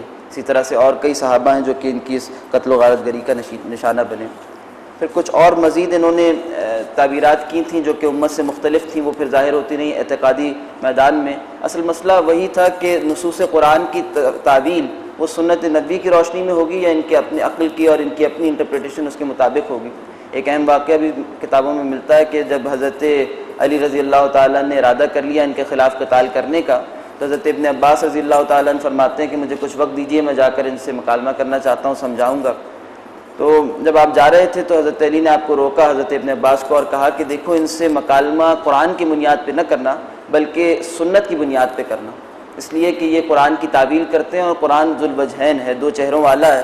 ایک لفظ جیسا کہ امیر محترم فرما رہے تھے لغت میں مختلف معنی رکھتا ہے، تو دوسرے معنی جو کہ اہل سنت کے ہاں یا نبی صلی اللہ علیہ وسلم کی دی ہوئی تعبیر کے مطابق نہیں تھے اسے یہ اختیار کر لیتے تھے۔ تو حضرت ابن عباس جب تشریف لے جاتے ہیں وہاں معاملہ یہی پیش آتا ہے، آپ پہلے ایک آیت پیش کرتے ہیں اس کا وہ یہ جواب دیتے ہیں، پھر اسی طرح سے گفتگو آگے جاتی ہے، مگر جب آپ سنت سے استدلال کرتے ہیں تو وہ خاموش ہو جاتے ہیں۔ آپ نے فرمایا ان کے سامنے دلیل رکھی کہ دیکھو نبی صلی اللہ علیہ وسلم کے زمانے میں جو اگر کوئی زانی تھا تو اسے رجم کیا گیا، یعنی گناہ کبیرہ کا مرتکب اسے رجم کیا گیا، مگر اس کے باوجود اس کی آپ نے نماز جنازہ بھی پڑھائی، اور اسی طرح سے اس کی جو وراثت تھی اس کو تقسیم بھی کیا۔ یعنی اگر گناہ کبیرہ کسی سے ہو جاتا ہے تو وہ فاسق و فاجر تو ہے، کافر نہیں ہوتا، اس کی تکفیر نہیں کی جائے گی۔ تو یہ سنت کے ذریعے سے ان پہ تحدید ہو گئی، قرآن مجید کی جو نصوص تھیں اس کے صحیح معنی وہ واضح ہو گئے، یہ ان کا بنیادی مسئلہ تھا۔ اور جیسے کہ یہ اصلاً خوارج جو تھے وہ ایک فکر تھی، پھر بعد میں بھی امت میں ظاہر ہوتے رہے یہ خارجیت، کہ یہ طرز قرآن مجید کی نصوص کو اپنے طور پر سمجھنا اور بغیر علم دین کے اس کی انطباق بھی کر دینا مختلف لوگوں پر، یہ طرز پھر جاری رہا، یعنی یہ خارجیت یہ امت میں اب بھی جاری ہے اور مختلف صورتوں میں مختلف ناموں کے ساتھ آتی رہی سامنے۔ پچھلی صدی میں اخوان المسلمون سے الگ ہونے والے عبداللہ بن الفراج نامی ایک شخص، اس کی بنائی گئی ایک جماعت جو کہ التکفیر والہجرہ کے نام سے معروف ہے، وہ بھی اسی خارجیت کا ایک مظہر تھی۔ اس کے بعد ترتیب کے اعتبار سے جو تیسرا فرقہ ہے وہ معتزلہ کا ہے۔ معتزلہ یہ دور اموی میں سوال پیدا ہوا بڑی زور و شور سے، یہ جو خوارج کا اصلاً اٹھایا ہوا تھا کہ گناہ کبیرہ کا مرتکب وہ مسلمان رہتا ہے یا کافر ہو جاتا ہے، اس کو انہوں نے جس انداز میں ایڈریس کیا تو پھر یہ خود بخود ایک فرقہ بن گیا۔ واصل بن عطا نامی ایک شخص جو کہ حضرت حسن بصری جو جلیل القدر تابعی ہیں ان کے حلقہ درس میں بیٹھا کرتا تھا، بعد میں اس نقطے پر وہ الگ ہو گیا، اور یہی جو اعتزال الگ ہو جانا تھا اس سے ان کا نام معتزلی پڑ گیا بعض روایات کی روشنی میں۔ اور ان کا خیال یہ تھا کہ جو گناہ کبیرہ کا مرتکب ہے، اب وہ ایک پیچیدگی جو پیدا ہوئی کہ اگر وہ کافر ہو جاتا ہے تو پھر اسے قتل کرنا ہے، اور اس سے جو فساد آ رہا تھا اس کو انہوں نے اپنے فہم کے مطابق اس طرح سے دور کیا معتزلی افراد نے کہ وہ کافر تو صریحاً نہیں ہو جاتا بلکہ ایک ایسی کیفیت ہے جو کہ انہیں ایمان اسلام سے نکال بھی دیتی ہے اور کفر میں مکمل داخل بھی نہیں کرتی، یعنی منزل بین المنزلتین، ایک ایسی منزل جو کہ دو منزلوں کے درمیان ہے، یعنی اسلام و ایمان سے نکالا بھی مگر مکمل کفر میں گئے نہیں، یعنی ذمیوں سے ان کو الگ کرنے کے لیے کہا کہ یہ ایسے افراد ہیں جو کہ درمیانی منزل والے ہیں۔ یہ تعبیر انہوں نے اختیار کی، اور اس وجہ سے پھر چونکہ اہل سنت کی تعبیر ایک مختلف تھی، وہ ایمان و اسلام سے ہی انہیں خارج نہیں کرتے تھے، کہتے یہ تھے کہ فاسق و فاجر ہیں، اہل اسلام میں رہتے ہیں، فاسق و فاجر ہیں، تو اس لیے پھر یہ الگ بھی ہوگا۔ پھر مزید کچھ انہوں نے اپنے خود ساختہ اصول بنائے، اصول خمسہ کے نام سے ان کی پھر مزید تعلیم جو ہے وہ آگے بڑھنے لگی، جس میں توحید، عدل اور اس کے اپنے تصورات، توحید کا اپنا ایک خاص تصور کہ ذات و صفات باری تعالیٰ میں خاص تنزیہ کا تصور کہ اس کی صفات بھی نہیں ہے، وہ ایک ذات بسیط ہے۔ پھر اسی طرح سے وعد و وعید، منزل بین المنزلتین، امر بالمعروف و نہی عن المنکر، کہ جس میں پھر وہی بات کہ خود ساختہ تصور عمل بالمعروف کا انہوں نے اختیار کیا، نہی عن المنکر کا، کہ جس میں یہی بات کہ ان کے تصورات کے مطابق جو نہیں تھا اس کی پھر گردن اتار دینا والا معاملہ۔ اصل بات وہی ہے کہ اعتزال یہ ایک فکری اپروچ تھی کہ نقل پر عقل کو حاوی کر دیا جائے، اور وہی بات اب اس میں چونکہ قرآن مجید تو کسی درجے میں برقرار رہ سکتا ہے کہ اس کی عقلی توجیحات کر لی جائیں، احادیث رسول کی اس طرح سے چونکہ توجیح ہو نہیں سکتی تھی، وہ ایک عمل کی رپورٹنگ ہے، تو ان کے لیے اس میں مسئلہ پیش آتا تھا۔ اور پھر بعد میں اعتزال کے مختلف شیڈز بھی، جیسے کہ کہا گیا بھی پرویزی، وہ بھی یہی اعتزال کا ایک شیڈ ہے، یہی معتزلی فکر تھی جو کہ پھر بعد میں امت میں جاری رہی۔ البتہ ان کو چونکہ بہت صاحب علم افراد مل گئے تھے، بہت قادر الکلام، بہت سے عرب شعراء اور جو بلاغت کے ماہرین اور مفسرین ان کے پاس آ چکے تھے، اس لیے پھر اس کی جو صریح گمراہی تھی وہ تو ایک طرف ہو گئی، بہت سے اہل سنت کے مفسرین ان پر بھی اعتزال کا لیبل لگا دیا گیا، مگر صرف وجہ یہ تھی کہ کچھ وہ عقل کو زیادہ اہمیت دینے لگے تھے، یعنی اصحاب نقل جو تھے یا جو اثر کو اور معصور چیزوں کو زیادہ اہمیت دیتے تھے، ان سے ذرا یہ آزادی برتتے تھے، باہر رہتے تھے، تو بہت سوں کو اس لیے بھی معتزلی کہہ دیا گیا۔ ورنہ یہ خاص منہج جو کہ صفات باری تعالیٰ کی بھی عقلی توجیہ کرتا تھا، اور جو بات عقل میں نہیں آتی تھی اسے پھر کاٹ دیتا تھا دین سے، عقل کے ذریعے سے دین کی تعویلات کرنا یہ معتزلہ کا خاصہ تھا، اور وہ پھر بعد میں بھی ظاہر ہوا مختلف ناموں کے ساتھ۔ یہ تین فرق ہو گئے۔ مرجیہ یہ بھی اسی سوال کا جواب دے رہے تھے، یہ پھر دوسری انتہا پر گئے، انہوں نے کہا کہ کسی بھی طرح سے کوئی بھی عمل ہو یا قول ہو، اس سے عقیدے پر کوئی فرق پڑتا نہیں، کوئی شخص مسلم و کافر ہوتا ہی نہیں، چاہے وہ زبان سے جیسے بھی کفری اقوال کہہ دے اور عمل اس کا جیسا بھی ہو۔ جو اہل سنت درمیان میں تھے کہ گناہ کبیرہ کا مرتکب کافر و مشرک نہیں ہوتا بلکہ وہ فاسق و فاجر ہو جاتا ہے، ایک انتہا پر خوارج گئے کہ ہو جاتا ہے وہ کافر، دوسری انتہا پر یہ گئے کہ جو اہل سنت کے اصول تکفیر تھے کہ کچھ ضروریات دین کا انکار کرنے والا یا کچھ معاملات جو کہ مکفرہ ہیں اس سے وہ کافر ہو بھی جاتا ہے، اس کا انہوں نے انکار کیا۔ انہوں نے کہا کہ ارجاء کا عقیدہ، تکفیر کوئی شے ہے ہی نہیں، انسان کے اعمال جیسے ہوں، اقوال جیسے بھی ہوں، وہ رہتا پکا مومن ہی ہے۔ یہ دوسری انتہا تھی جو کہ ظاہر ہوئی۔ اہل سنت درمیان میں تھے، ایک طرف خوارج اور دوسری طرف یہ مرجیہ، اور پھر اس سے ظاہر ہے کہ وہ بے عملی بہت بڑے پیمانے پہ آئی۔ دوسری جانب اس طرف خوارج انتہائی عمل پر تھے مگر فکری غلطی ان کے ہاں تھی، یہاں پر انتہائی بے عملی تھی اور فکری غلطی تھی۔ وہی فکری غلطی کہ علم دین اور جو دین کی صحیح تعبیر امت میں آ رہی تھی اس سے کٹ گئے اور دو انتہاؤں پر ہی دو فرقے چلے گئے۔ اس کے علاوہ مزید جو یہ نجاریہ اور جبریہ اور مشبہہ ہیں، یہ کلامی فرق ہی ہیں جن میں کہ کچھ اسی دعوے اور جواب دعویٰ اور پھر اس سے امتزاج دعویٰ کی صورتیں پیدا ہوتی رہیں۔ تقدیر کا مسئلہ وہ پھر بنیاد بنا کہ جس میں انہوں نے قدریہ اور جبریہ کا مسئلہ، ایک قدریہ وہ جنہوں نے کہا کہ انسان جو ہے وہ ہر شے میں بالکل جو ہے اختیار اور آزادی رکھتا ہے، جیسا چاہے وہ کر سکتا ہے، اور پھر اسی طرح سے جو دوسری جانب جبریہ تھے ان کا خیال یہ تھا کہ انسان مجبور محض ہے اور اپنے تمام نیک اور بد کی نسبت اللہ کی طرف کر دی، جبکہ اہل سنت نے ان دونوں فرقوں کے رد کرتے ہوئے جو معتدل رائے اختیار کی وہ یہ تھی کہ انسان کاسب اعمال ہے، نیت اور ارادے کا کسی درجے میں اختیار رکھتا ہے، مگر خالق اعمال اللہ تبارک و تعالی ہے۔ انسان ارادہ کرتا ہے، اللہ اس فعل کو خلق کر دیتا ہے، اس طرح سے اعمال ہوتے ہیں، اور اس توجیہ کے ذریعے سے، اس صحیح تر تعویل کے ذریعے سے اللہ تبارک و تعالیٰ کی صفات وہ بھی محدود نہیں ہوئی۔ ورنہ ان کا مسئلہ یہ تھا، یہ کہتے تھے کہ اگر یہ بات مان لی جائے کہ انسان قادر ہے، اختیار رکھتا ہے، تو پھر اللہ کی قدرت محدود ہو جاتی ہے، اور دوسرے یہ کہتے تھے کہ اگر یہ مان لیا جائے کہ انسان قادر نہیں ہے تو پھر آخرت میں ثواب اور جزا اور سزا جو ہے اس کا کیا تصور رہ جاتا ہے۔ یہ ان کے فکری اشکالات تھے۔ اہل سنت نے دونوں کو ایڈریس کرتے ہوئے درمیانی راستہ جو کہ موجود تھا نبی کریم صلی اللہ علیہ وسلم کے زمانے میں بھی، صحابہ کے زمانے میں، مگر چونکہ یہ بات سامنے نہیں آئی تھی اس کو فریز نہیں کیا گیا تھا، بعد میں ان کے زمانے میں سے فریز کر دیا گیا، وہ انہی الفاظ کے ساتھ اہل سنت نے اسے اختیار کیا کہ ہم تقدیر پر ایمان رکھتے ہیں، اللہ تبارک و تعالی خالق اعمال ہے، انسان کاسب اعمال ہے، یہ اس میں. اور نظریہ انہی کا ایک شیڈ تھا کہ یہ پھر کچھ مزید جو عقلی اشکالات تھے وہ انہوں نے وارد کیے کہ عذاب قبر نہیں ہے، رؤیت باری تعالیٰ کا مسئلہ کہ اللہ تبارک و تعالیٰ کو دیکھا نہیں جا سکتا، اسی طرح کے پھر کچھ صفات میں تعطیل کہ انسان کے جس طرح سے مشبہہ کا معاملہ یہ تھا کہ جیسے انسان کا ہاتھ ہے تو اللہ تبارک و تعالیٰ کے لیے بھی قرآن مجید میں ہاتھ کا تذکرہ آیا، تو وہ بالکل تشبیہ ایسے ہی قائم کر دیتے تھے جیسے انسان کے اعضاء ہیں اللہ تبارک و تعالیٰ کی بھی نعوذ باللہ ویسے ہی اعضاء ہیں. اہل سنت اس میں تنزیہ کے قائل تھے کہ ہم بلا تکییف نہ کیفیت بیان کریں گے، نہ اس کی ہم تعطیل کریں گے، نہ تشبیہ بیان کریں گے، نہ تجسیم کریں گے، یعنی جسامت بھی اس کی نہیں کوئی بیان کر سکتے ہم، بغیر ان چیزوں کے ہم ایمان رکھتے ہیں. اور صفات میں بھی تعطیل نہیں کریں گے کہ کچھ معطل ہو جائیں کچھ رہیں، نہیں، ہر آن ہر وقت تمام صفات موجود ہیں بغیر کسی تعطیل کے. اور ان کی کیفیت کیا صحیح ہے یہ ہم جانتے نہیں، بغیر کیفیت کے بیان کیے ہوئے ہم اس پر ایمان رکھتے ہیں. یہ اہل سنت کا اس میں موقف تھا. نظریہ الگ ہیں، یہ بعد میں دور عباس میں پیدا ہوئے، اور ان کا معاملہ یہ تھا کہ انہوں نے اصلاً تو معتزلی فکر کو آگے بڑھایا مگر کچھ تصورات جو ہیں وہ دیگر کے بھی لے لیے، تو اس طرح سے ایک وہ معجون سا تیار ہوا. جی قدریہ کا اس میں ذکر نہیں، اصل میں قدریہ جو ہیں وہ معتزلہ میں شامل رہے. ان کیا جس طرح سے مولانا گوہر رحمان صاحب نے بریکٹ میں جو ہے وہ قدریہ کا تذکرہ کیا معتزلہ کے ساتھ، وہ فکر اصل میں جو تھی معتزلی فکر تھی جو کہ قدریہ کی صورت میں بعد میں ظاہر ہوئی. صفحہ 35 تک ہم پہنچ گئے تھے.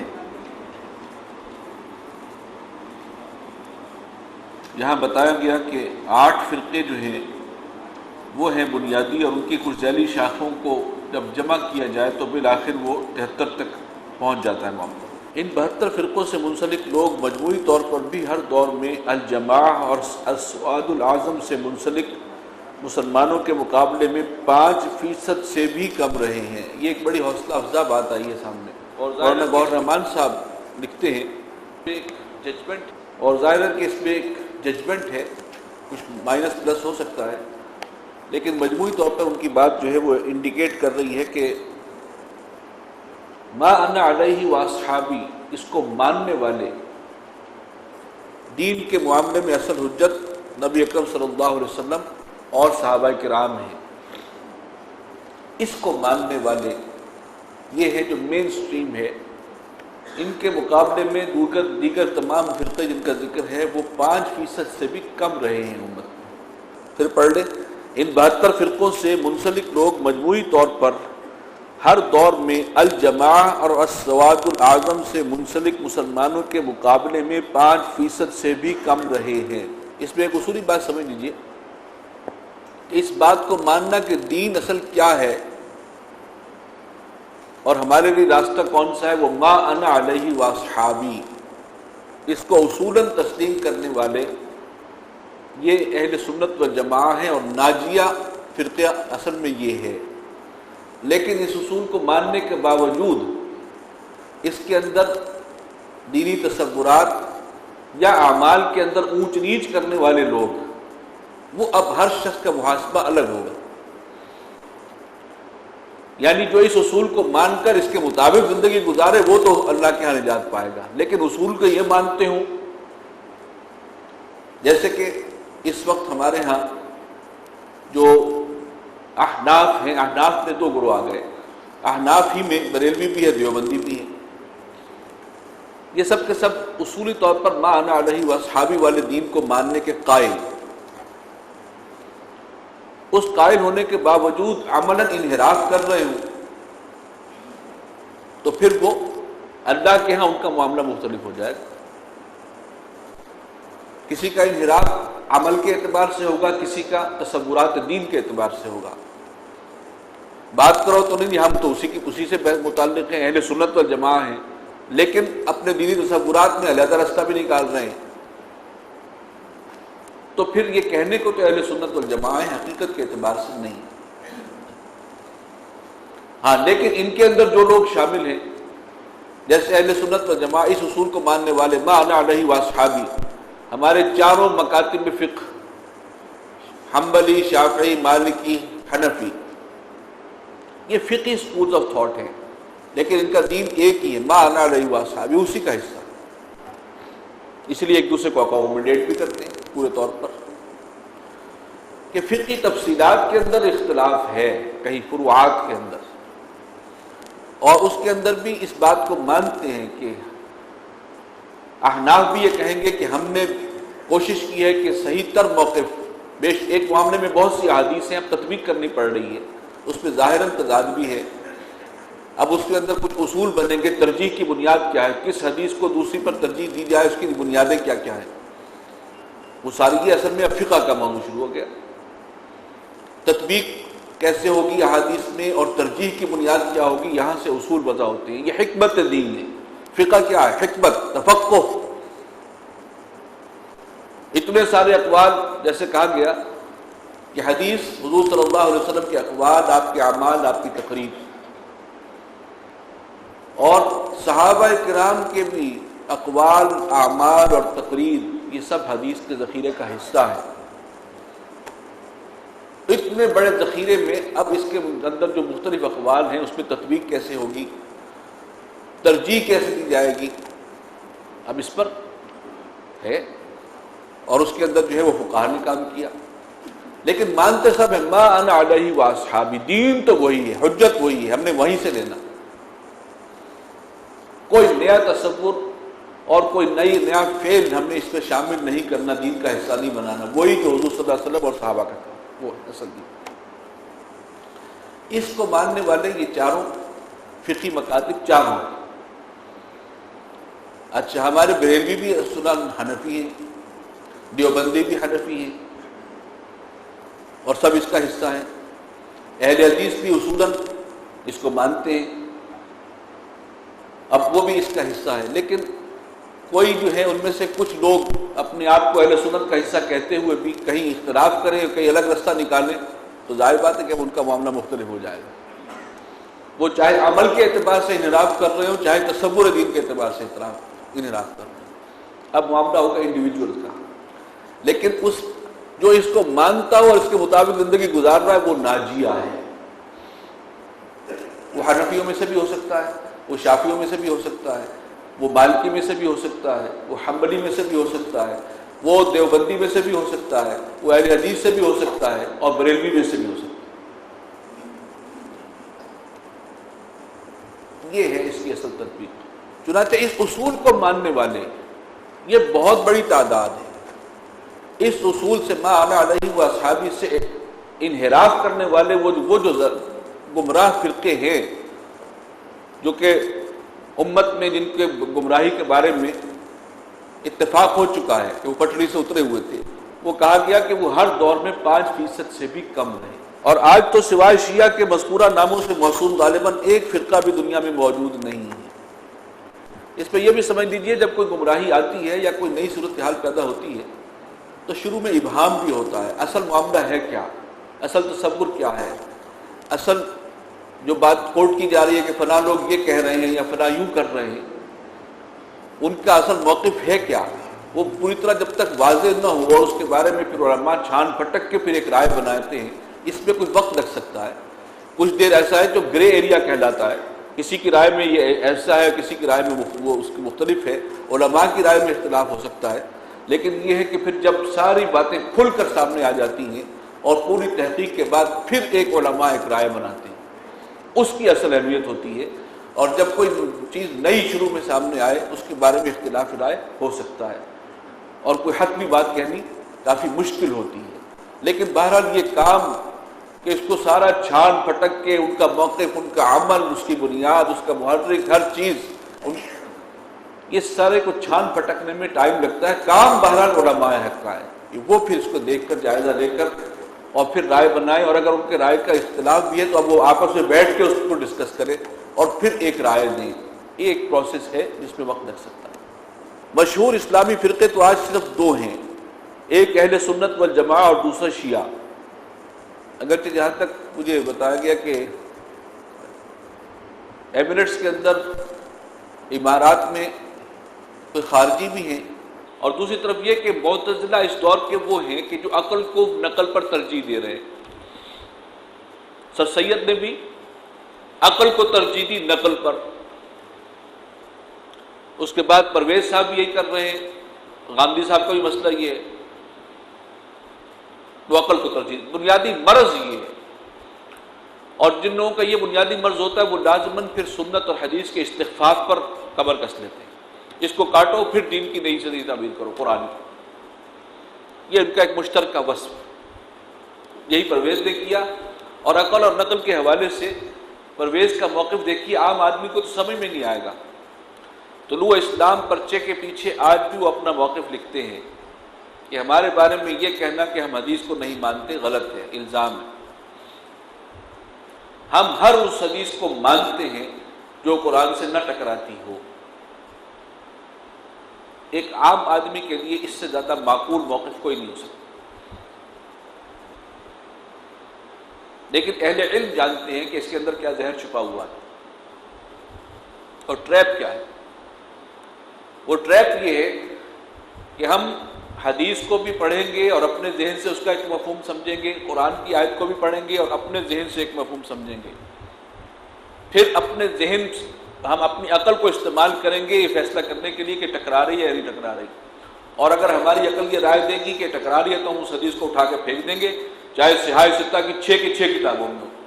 جبکہ یہ لوگ جو اہل سنت والجماع ہیں ان کا موقف کیا ہے؟ کوئی بھی حدیث جو سند کے اعتبار سے صحیح ہے وہ قرآن سے ٹکرا ہی نہیں سکتی. ظاہراً ٹکرا رہی ہے, آپ کی اپنی عقل کی کمی ہے, فہم کی کوتاہی ہے, اور انہوں نے تطبیق کر کے دکھائی. یہ نقطہ نظر کا فرق ہے. وہاں پر انہوں نے عقل کو اصل میں بنایا حاکم. فیصلہ کون کرے گا؟ میں کروں گا. میری انڈرسٹینڈنگ حدیث کی, میری انڈرسٹینڈنگ قرآن کی, میری عقل کے مطابق, اور میں دیکھوں گا ٹکرا رہی ہے تو اٹھا کے پھینک دوں گا. جبکہ اہل نقل کیا کہتے ہیں؟ جو حدیث صحیح سند سے ثابت ہے وہ قرآن سے ٹکرا ہی نہیں سکتی. ظاہری کو تضاد نظر آ رہا ہے تو یہ آپ کی اپنی سمجھ کا فطور ہے. اور جو راسخون فی العلم ہے انہوں نے تطبیق کر کے دکھائی. یہ ہے فرق. تو آج کا یہ اعتزال جو ہے, عقل کو حاکم ماننا, اس کے تو بے شمار شیڈز ہیں. جو اس وقت سب سے بڑا جو فتنہ ہے وہ فتنہ انکار حدیث ہی ہے, یہ اعتزال ہی. مگر یہ بات کبھی بھی نہیں بھولنی چاہیے کہ اہل سنت میں تمام وہ مکاتب فقہ شامل ہیں جو سنت رسول اور سنت اصحاب رسول کا عقیدہ اور عمل دونوں میں التزام ضروری سمجھتے ہیں. چنانچہ حنفیہ, شافعیہ, مالکیہ, حنابلہ, اہل حدیث اور اہل ظاہر سب اہل سنت والجماعہ میں شامل ہیں. اسی طرح پاکستان اور عالم اسلام کی وہ تمام اسلامی تحریکیں, چونکہ ان کے اندر وہ تحریکی ٹچ تھا مولانا گوہر رحمان صاحب میں, تو انہوں نے خاص رعایت کر دی ہمارے ساتھ.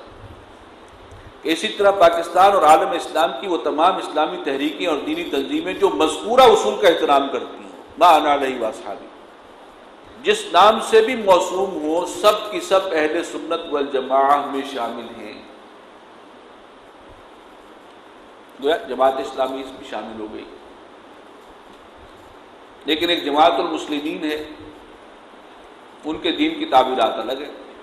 اسی طریقے سے کسی نے توحید کے معاملے میں اتنا غلو کر لیا, اور وہ ان چیزوں کو کہ جو اسلاف میں صرف علمی اختلاف تھا اس کی بنیاد پر تکفیر کر رہے ہیں, وہ بھی پٹڑی سے اترے ہوئے. جس چیز میں اسلاف میں علمی اختلاف ہے گویا اس کے اندر گنجائش موجود ہے. اس علمی اختلاف کی بنیاد پر آج کوئی کہے کہ نہیں یہ تو کفر ہے اور یہ اسلام ہے, تو اب یہ فرقہ بن گیا, یہ اب اس سے ہٹ گیا. اس لیے کہ یہ جو سلسلہ چلا آ رہا ہے اسلاف کا, ان کا موقف اس کے معاملے میں یہ کہ اختلاف ہے, گنجائش ہے. آپ اس گنجائش کو ختم کر کے اور فیصلہ کر دیں گے نہیں, اور اپنے اصول کے مطابق کوئی کہہ دے آج کہ امام احمد بن حنبل بھی مشرک تھے اور شاہ ولی اللہ بھی مشرک تھے اور فلاں بھی مشرک تھے, تو اصل میں وہ اپنے ایمان کی خیر منائے. لیکن اس قسم کا فکر جو ہے یہ جن لوگوں کے اندر وہ شدت پسندی ایکسٹریمزم ہوتا ہے وہ بڑی جلدی لپک کر قبول کرتے, تو دوسروں پر کفر کا فتویٰ لگانے میں بڑے خوشی محسوس کرتے ہیں.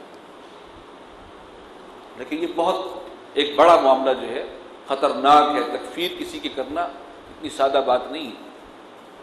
اسی طرح پاکستان اور عالم اسلام کی وہ تمام اسلامی تحریکیں اور دینی تنظیمیں جو مذکورہ اصول کا التزام کرتی ہیں، جس نام سے بھی موسوم ہو، سب کی سب اہل سنت والجماعہ میں شامل ہیں، اور سب ایک بہت بڑی عالمی نظریاتی جماعت یعنی الجماعہ کے اعضاء ہیں اور اس کی ذیلی برادر تنظیمیں ہیں۔ اسی اعتبار سے تنظیم اسلامی نے بھی اپنے قرارداد تاسیس کے موقع پر یہ واضح کر دیا تھا کہ اگرچہ ہم ایک جماعت بنا رہے ہیں لیکن الجماعہ کے حکم میں نہیں ہے یہ کہ جو اس میں آ گیا مسلمان جو اس سے باہر ہے وہ کافر ہے، ہرگز نہیں۔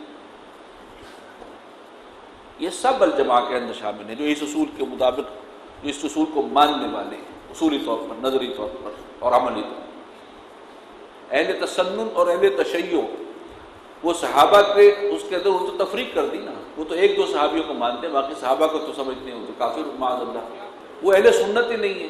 اسی لیے کہا گیا نا کہ ان کے بعض شیڈز تو ایسے ہیں کہ مسلمانوں کا تقریباً اتفاق ہے کہ وہ تو کفر کی حدوں کو پہنچ چکے ہیں، بعض شیڈز، اور بعض کے بارے میں یہ ہے کہ انتہائی گمراہی ہے۔ ایک ہوتا ہے کہ ایک گمراہی کا تعین کر دینا، ایک ہوتا ہے کہ وہ گمراہی اس حد تک پہنچے کہ اب یہ امت کا حصہ نہیں، ان کی تکفیر کر دی جائے، کاٹا جائے۔ یہ دو الگ چیزیں ہیں۔ ان سارے فرقوں کی باقاعدہ تکفیر نہیں ہوئی، ان میں سے بعض کی تکفیر ہوئی ہے، بعض کی نہیں ہوئی، لیکن یہ ضرور کہا گیا کہ یہ اصل دین سے منحرف ہیں، پٹڑی سے اترے ہوئے ہیں، گمراہ ہیں۔ فروع اور جزیات میں تعبیر و اجتہاد کے تنوع کی وجہ سے جو اختلاف آراء اہل سنت کے مکاتب فقہ کے درمیان موجود ہے، یا طریقہ کار یا حکمت عملی اور تدابیر کا جو تنوع اہل سنت کی ذیلی برادر تنظیموں اور تحریکوں میں نظر آ رہا ہے، یہ اہل سنت کے ملت واحدہ اور الجماعہ ہونے کے منافی نہیں۔ یہ سب اس گنجائش ہے اس کے اندر۔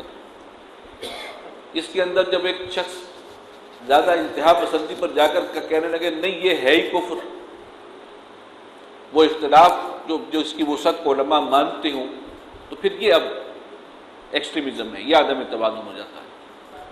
یہ اصل بات یہ ہے کہ جماعت اختیار کرو اور پھر ساتھ کیا ہے، وَالسَّمْعِ وَالطَّاعَةِ، وہ جماعت، وہ السمع والطاعہ، وہ جماعت اس وقت تھی جب خلافت کا نظام تھا، اب کہاں ہے؟ اب تو انہوں نے بحث کی ہے کہ جہاں پر شریعت کا نفاذ ہی نہیں ہے وہ اسلامی حکومت قرار ہی نہیں دی جا سکتی، بات ہی ختم ہو گئی، تو کہاں ہے نفاذ؟ اب اسلامی حکومت ہی نہیں ہے تو سموتات کا تصور ہی ختم ہو گیا، اس اعتبار سے پابندی تو نہیں رہی، وہ لیجیٹیمیٹ گورنمنٹ ہی نہیں ہے، اسلامی حکومت نہیں ہے جس نے شریعت کو نافذ نہیں کیا، وہ خلا ہے جس کی وجہ سے ہم کہتے ہیں کہ اب واپس اس نظام خلافت کے قیام کے لیے جو جماعتیں بنیں گی اس کے لیے ہم اصول یہیں سے لیں گے، لیکن ہم اس کو الجماعہ نہیں کہیں گے کہ جس کے بارے میں کہا گیا کہ من شذ شذ فی النار، جو اس سے علیحدہ ہوا وہ تو گیا پھر سیدھا جہنم۔ نہیں، ایک شخص تنظیم سے نکلتا ہے کچھ اور کسی ایسی جماعت میں شامل ہو جو ما انا علیہ واصحابی کو ماننے والی ہو، دین کا اپنا تصور نہ رکھتی ہو، ما انا علیہ واصحابی، وہ ہے اصل تصور دین، ٹھیک ہے، کوئی حرج نہیں۔ وہ دیکھ رہا ہے کوئی بھی جماعت اس کے خیال میں اس وقت اس لائق نہیں ہے، اور وہ اس حدیث کے مصداق کہ چلو یہ شاید وقت آ گیا کہ بکری لے کر پہاڑوں پہ چلے جاؤ، ما انا علیہ واصحابی کو مان رہا ہے اور ایک تعبیر کر رہا ہے، ٹھیک ہے، ہم اس کو گنجائش دے دیں، لیکن پھر وہ بکری لے کے پہاڑ پہ جائے، یہاں بیٹھ کے کاروبار نہ کرے۔ بہرکیف بیسک بات جو ہے وہ یہی تھی کہ جو میں چاہ رہا تھا کہ آپ کے سامنے آ جائے۔ باقی کچھ چیزیں جو آگے اس میں آ رہی ہیں وہ چونکہ ریپیٹ ہوں گی کل ہمارے اس مطالعے کے اندر، جو اصل میں بانی محترم ہی کا ایک خطاب ہے کہ قرآن کے نام پر اٹھنے والی تحریکات اور ان کے بارے میں علماء کرام کے خدشات، اور پھر اس حوالے سے ہمیں کیا کرنا چاہیے، اور فتنہ بننے سے اگر ہم چاہتے ہیں کہ ہم بچیں تو کن چیزوں کا اہتمام کرنا چاہیے، کیونکہ اگر سب تحریکیں جو قرآن کے نام پر اٹھی اس سے پہلے وہ فتنہ بنی تو ہمارے پاس کیا گارنٹی ہے؟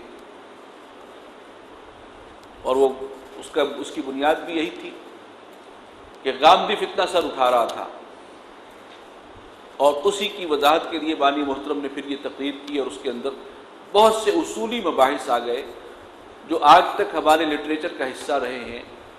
اور ابھی بانی محترم نے مجھے پھر کہا کہ وہ کتاب آؤٹ آف پرنٹ ہے، اس کو دوبارہ شائع کرو، جماعت شیخ الہند اور تنظیم اسلامی۔ میں نے انہیں بتایا کہ میں نے اس میں سے یہ تقریر تو الگ بھی شائع کر دی ہے، بہرحال ان کا کتابی شکل میں بھی شائع کرو۔ اسی تقریر کا انشاءاللہ ہم کل مطالعہ کریں گے۔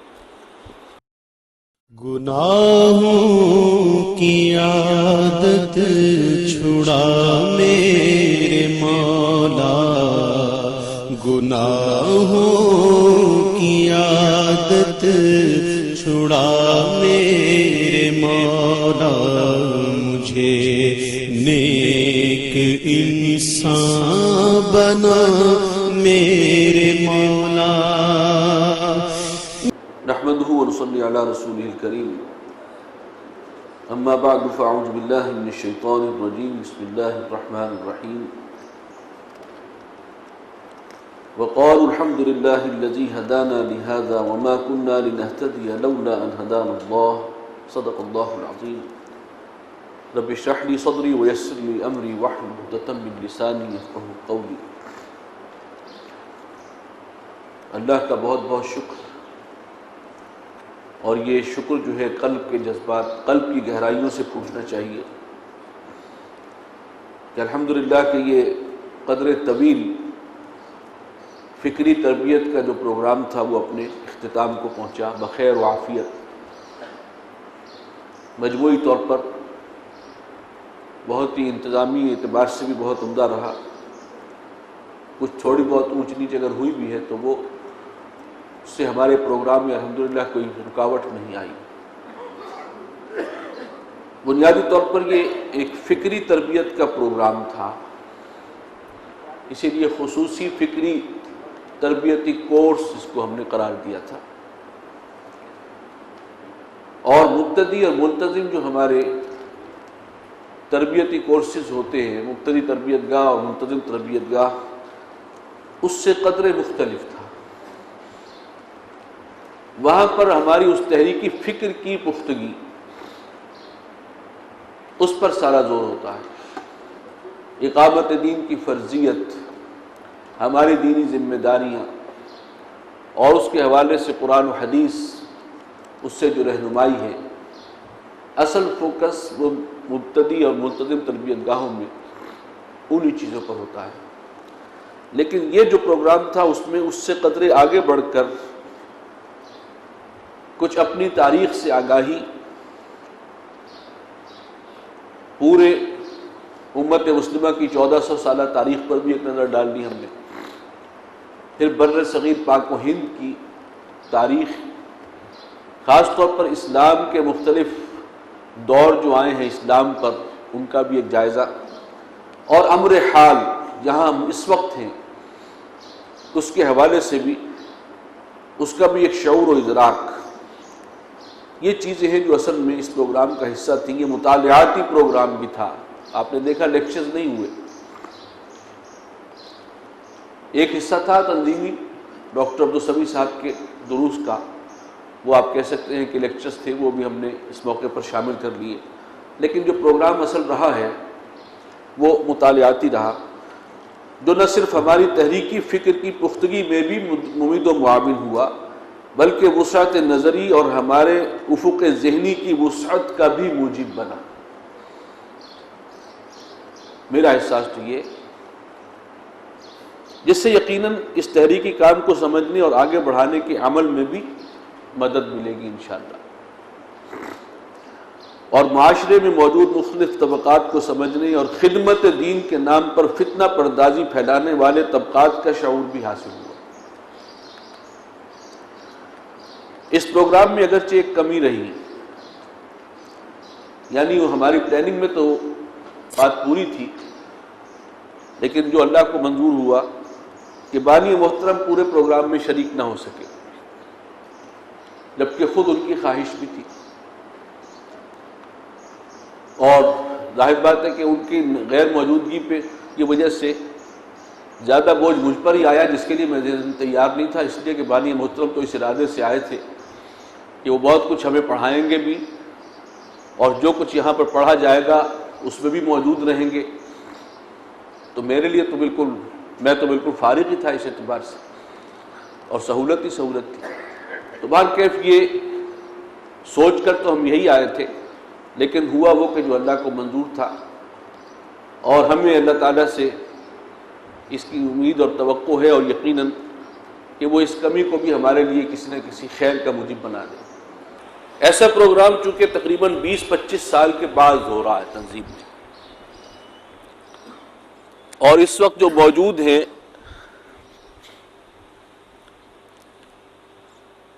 ظاہر بات ہے کہ تنظیم اسلامی کی ایک کور ٹیم ہے،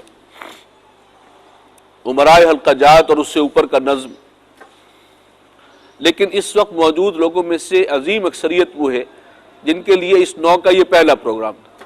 اور اللہ تعالیٰ نے ہماری رہنمائی فرمائی کہ سالانہ اجتماع کی تلافی کے طور پر جب ہم سوچنے بیٹھے کوئی پروگرام ترتیب دیا جائے تو اس کی تجویز آئی اور اس پر پھر دل ٹھک گیا. تو یہ یقیناً من جانب اللہ ہے، اس پر ہمیں اللہ کا شکر ادا کرنا چاہیے. لہذا میری خواہش ہے کہ آپ سب حضرات اس خصوصی فکری تربیت گاہ کے حوالے سے اپنا تبصرہ تحریراً مجھے عطا کریں. جانے سے پہلے لکھ کر دے جائیں تو بھی بہت اچھا، نہیں تو بعد میں بھی آپ کے ذمے رہے گا. ایک ہفتے کے اندر اندر آپ نے بھیجنا، ورنہ اس کے بعد کوئی فائدہ نہیں ہوتا. اور یہ سب کے ذمے، تاکہ آئندہ کے لیے بھی ہمیں پھر اس میں کچھ رہنمائی مل سکے. الحمدللہ کہ جو پروگرام طے کیا تھا وہ مکمل ہو گیا. مجھے اب مزید کچھ نہیں کہنا. یہ بھی آخری جو پروگرام ہوا ہے عین جمعے کے روز دجالی فتنہ سورہ کہف کی روشنی میں، اس میں بھی ہمارے لیے چشم کشائی کا بہت سامان تھا، بہت غور و فکر کے لیے بہت مواد، اور حالات کو سمجھنے کے حوالے سے بھی بہت کچھ سامان اس میں تھا. میں آخر میں آپ سب حضرات کا بھی شکریہ ادا کرتا ہوں، خاص طور پہ وہ لوگ جو پورے پروگرام میں شریک ہوئے، وہ زیادہ شکریہ کے مستحق ہیں. باہر کے اور منتظمین کا بھی، ہمارے اپنے تنظیمی بھائیوں نے، فیصل آباد کے ساتھیوں نے بھی جو اس میں بھاگ دوڑ کی ہے، اور جتنے اس کو واقعی اپنا کام سمجھ کے کیا، ذاتی کام سمجھ کے، لیکن اللہ کے لیے، تو یہ ہم سب کے شکریہ کے مستحق ہیں.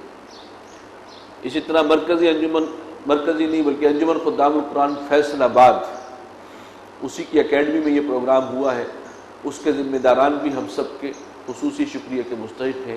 اور سب سے بڑھ کر شکر اللہ کا کہ اسی کی تائید و توفیق سے یہ پروگرام ممکن ہوا. بس آخر میں دعا کر لیجئے. الحمدللہ الذی ہدانا لہذا وما کنا لنہتدی لولا ان ہدانا اللہ. اللہم صلی علی عبدک و نبیک و رسولک و خلیلک محمد و بارک وسلم. ربنا لا تزغ قلوبنا بعد اذ ہدیتنا وہب لنا من لدنک رحمہ انک انت الوہاب. اللهم ربنا اغفر لنا ذنوبنا وإسرافنا في أمرنا وثبت أقدامنا وانصرنا على القوم الكافرين. واعف عنا واغفر لنا وارحمنا أنت مولانا فانصرنا على القوم الكافرين. اللهم إنا نسألك العفو والعافية في الدنيا والآخرة. اللهم أحسن عاقبتنا في الأمور كلها وأجرنا من خزي الدنيا وعذاب الآخرة. اللهم إنا نسألك موجبات رحمتك وعزائم مغفرتك والغنيمة من كل بر والسلامة من كل إثم والفوز بالجنة والنجاة من النار. اللهم إنا نسألك الهدى والتقى والعفاف والغنى. رب اغفر وارحم وأنت خير الراحمين. اللهم انصر الإسلام والمسلمين. اللهم أيد الإسلام والمسلمين. اللهم انصر المجاهدين في كل مكان. اللهم انصر من نصر دين محمد صلى الله عليه وسلم واجعلنا منهم واخذل من خذل دين محمد صلى الله عليه وسلم ولا تجعلنا معهم. اللهم وفقنا لما تحب وترضى. اللهم وفقنا أن نجاهد في سبيلك بأموالنا وأنفسنا.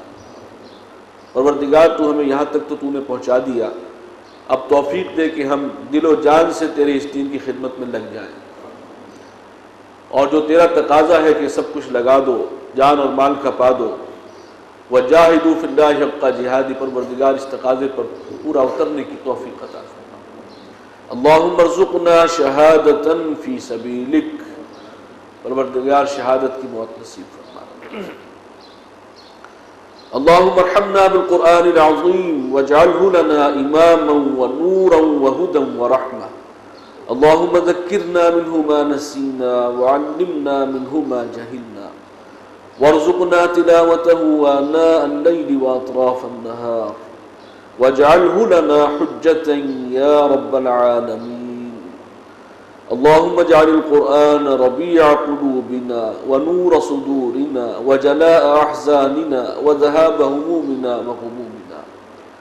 ربنا لا تجعلنا فتنة للقوم الظالمين. ربنا لا تجعلنا فتنة للقوم الظالمين ونجنا برحمتك من القوم الكافرين. آمین یا رب العالمین. ہمارے بہت سے ساتھی اور عزیز بیمار ہیں، ان کی شفا یابی کے لیے خصوصی دعا کیجیے گا. کراچی کے ہمارے ایک ساتھی جو وہاں نقیب بھی ہیں، وسیم صاحب، وہ کینسر کے مرض میں مبتلا ہے. میری سگی چچی ہمارے ساتھی عبداللہ محمود کی والدہ، ان کا معاملہ بھی ہے، کینسر کی تشخیص ہوئی ہے، ان کو بھی ذہن میں رکھیے گا. ہمارے ساتھی فضل حکیم صاحب کے والد صاحب اور میجر فتح محمد صاحب، اور اللہ تعالیٰ تمام بیماروں کو شفا کاملہ عطا فرمائے. اللہم اشف مرضانا مرضى المؤمنین والمؤمنات والمسلمین والمسلمات. اللہم اشفہم وارحمہم. اللہم اشفہم وارحمہم. اللہم اشفہم وارحمہم. اذهب البأس رب الناس واشف انت الشافي لا شفاء الا شفاؤك شفاء لا يغادر سقما. ربنا تقبل منا انك انت السميع العليم وتب علينا انك انت التواب الرحيم. وصلى الله تعالى على خير خلقه محمد وآله وأصحابه أجمعين برحمتك يا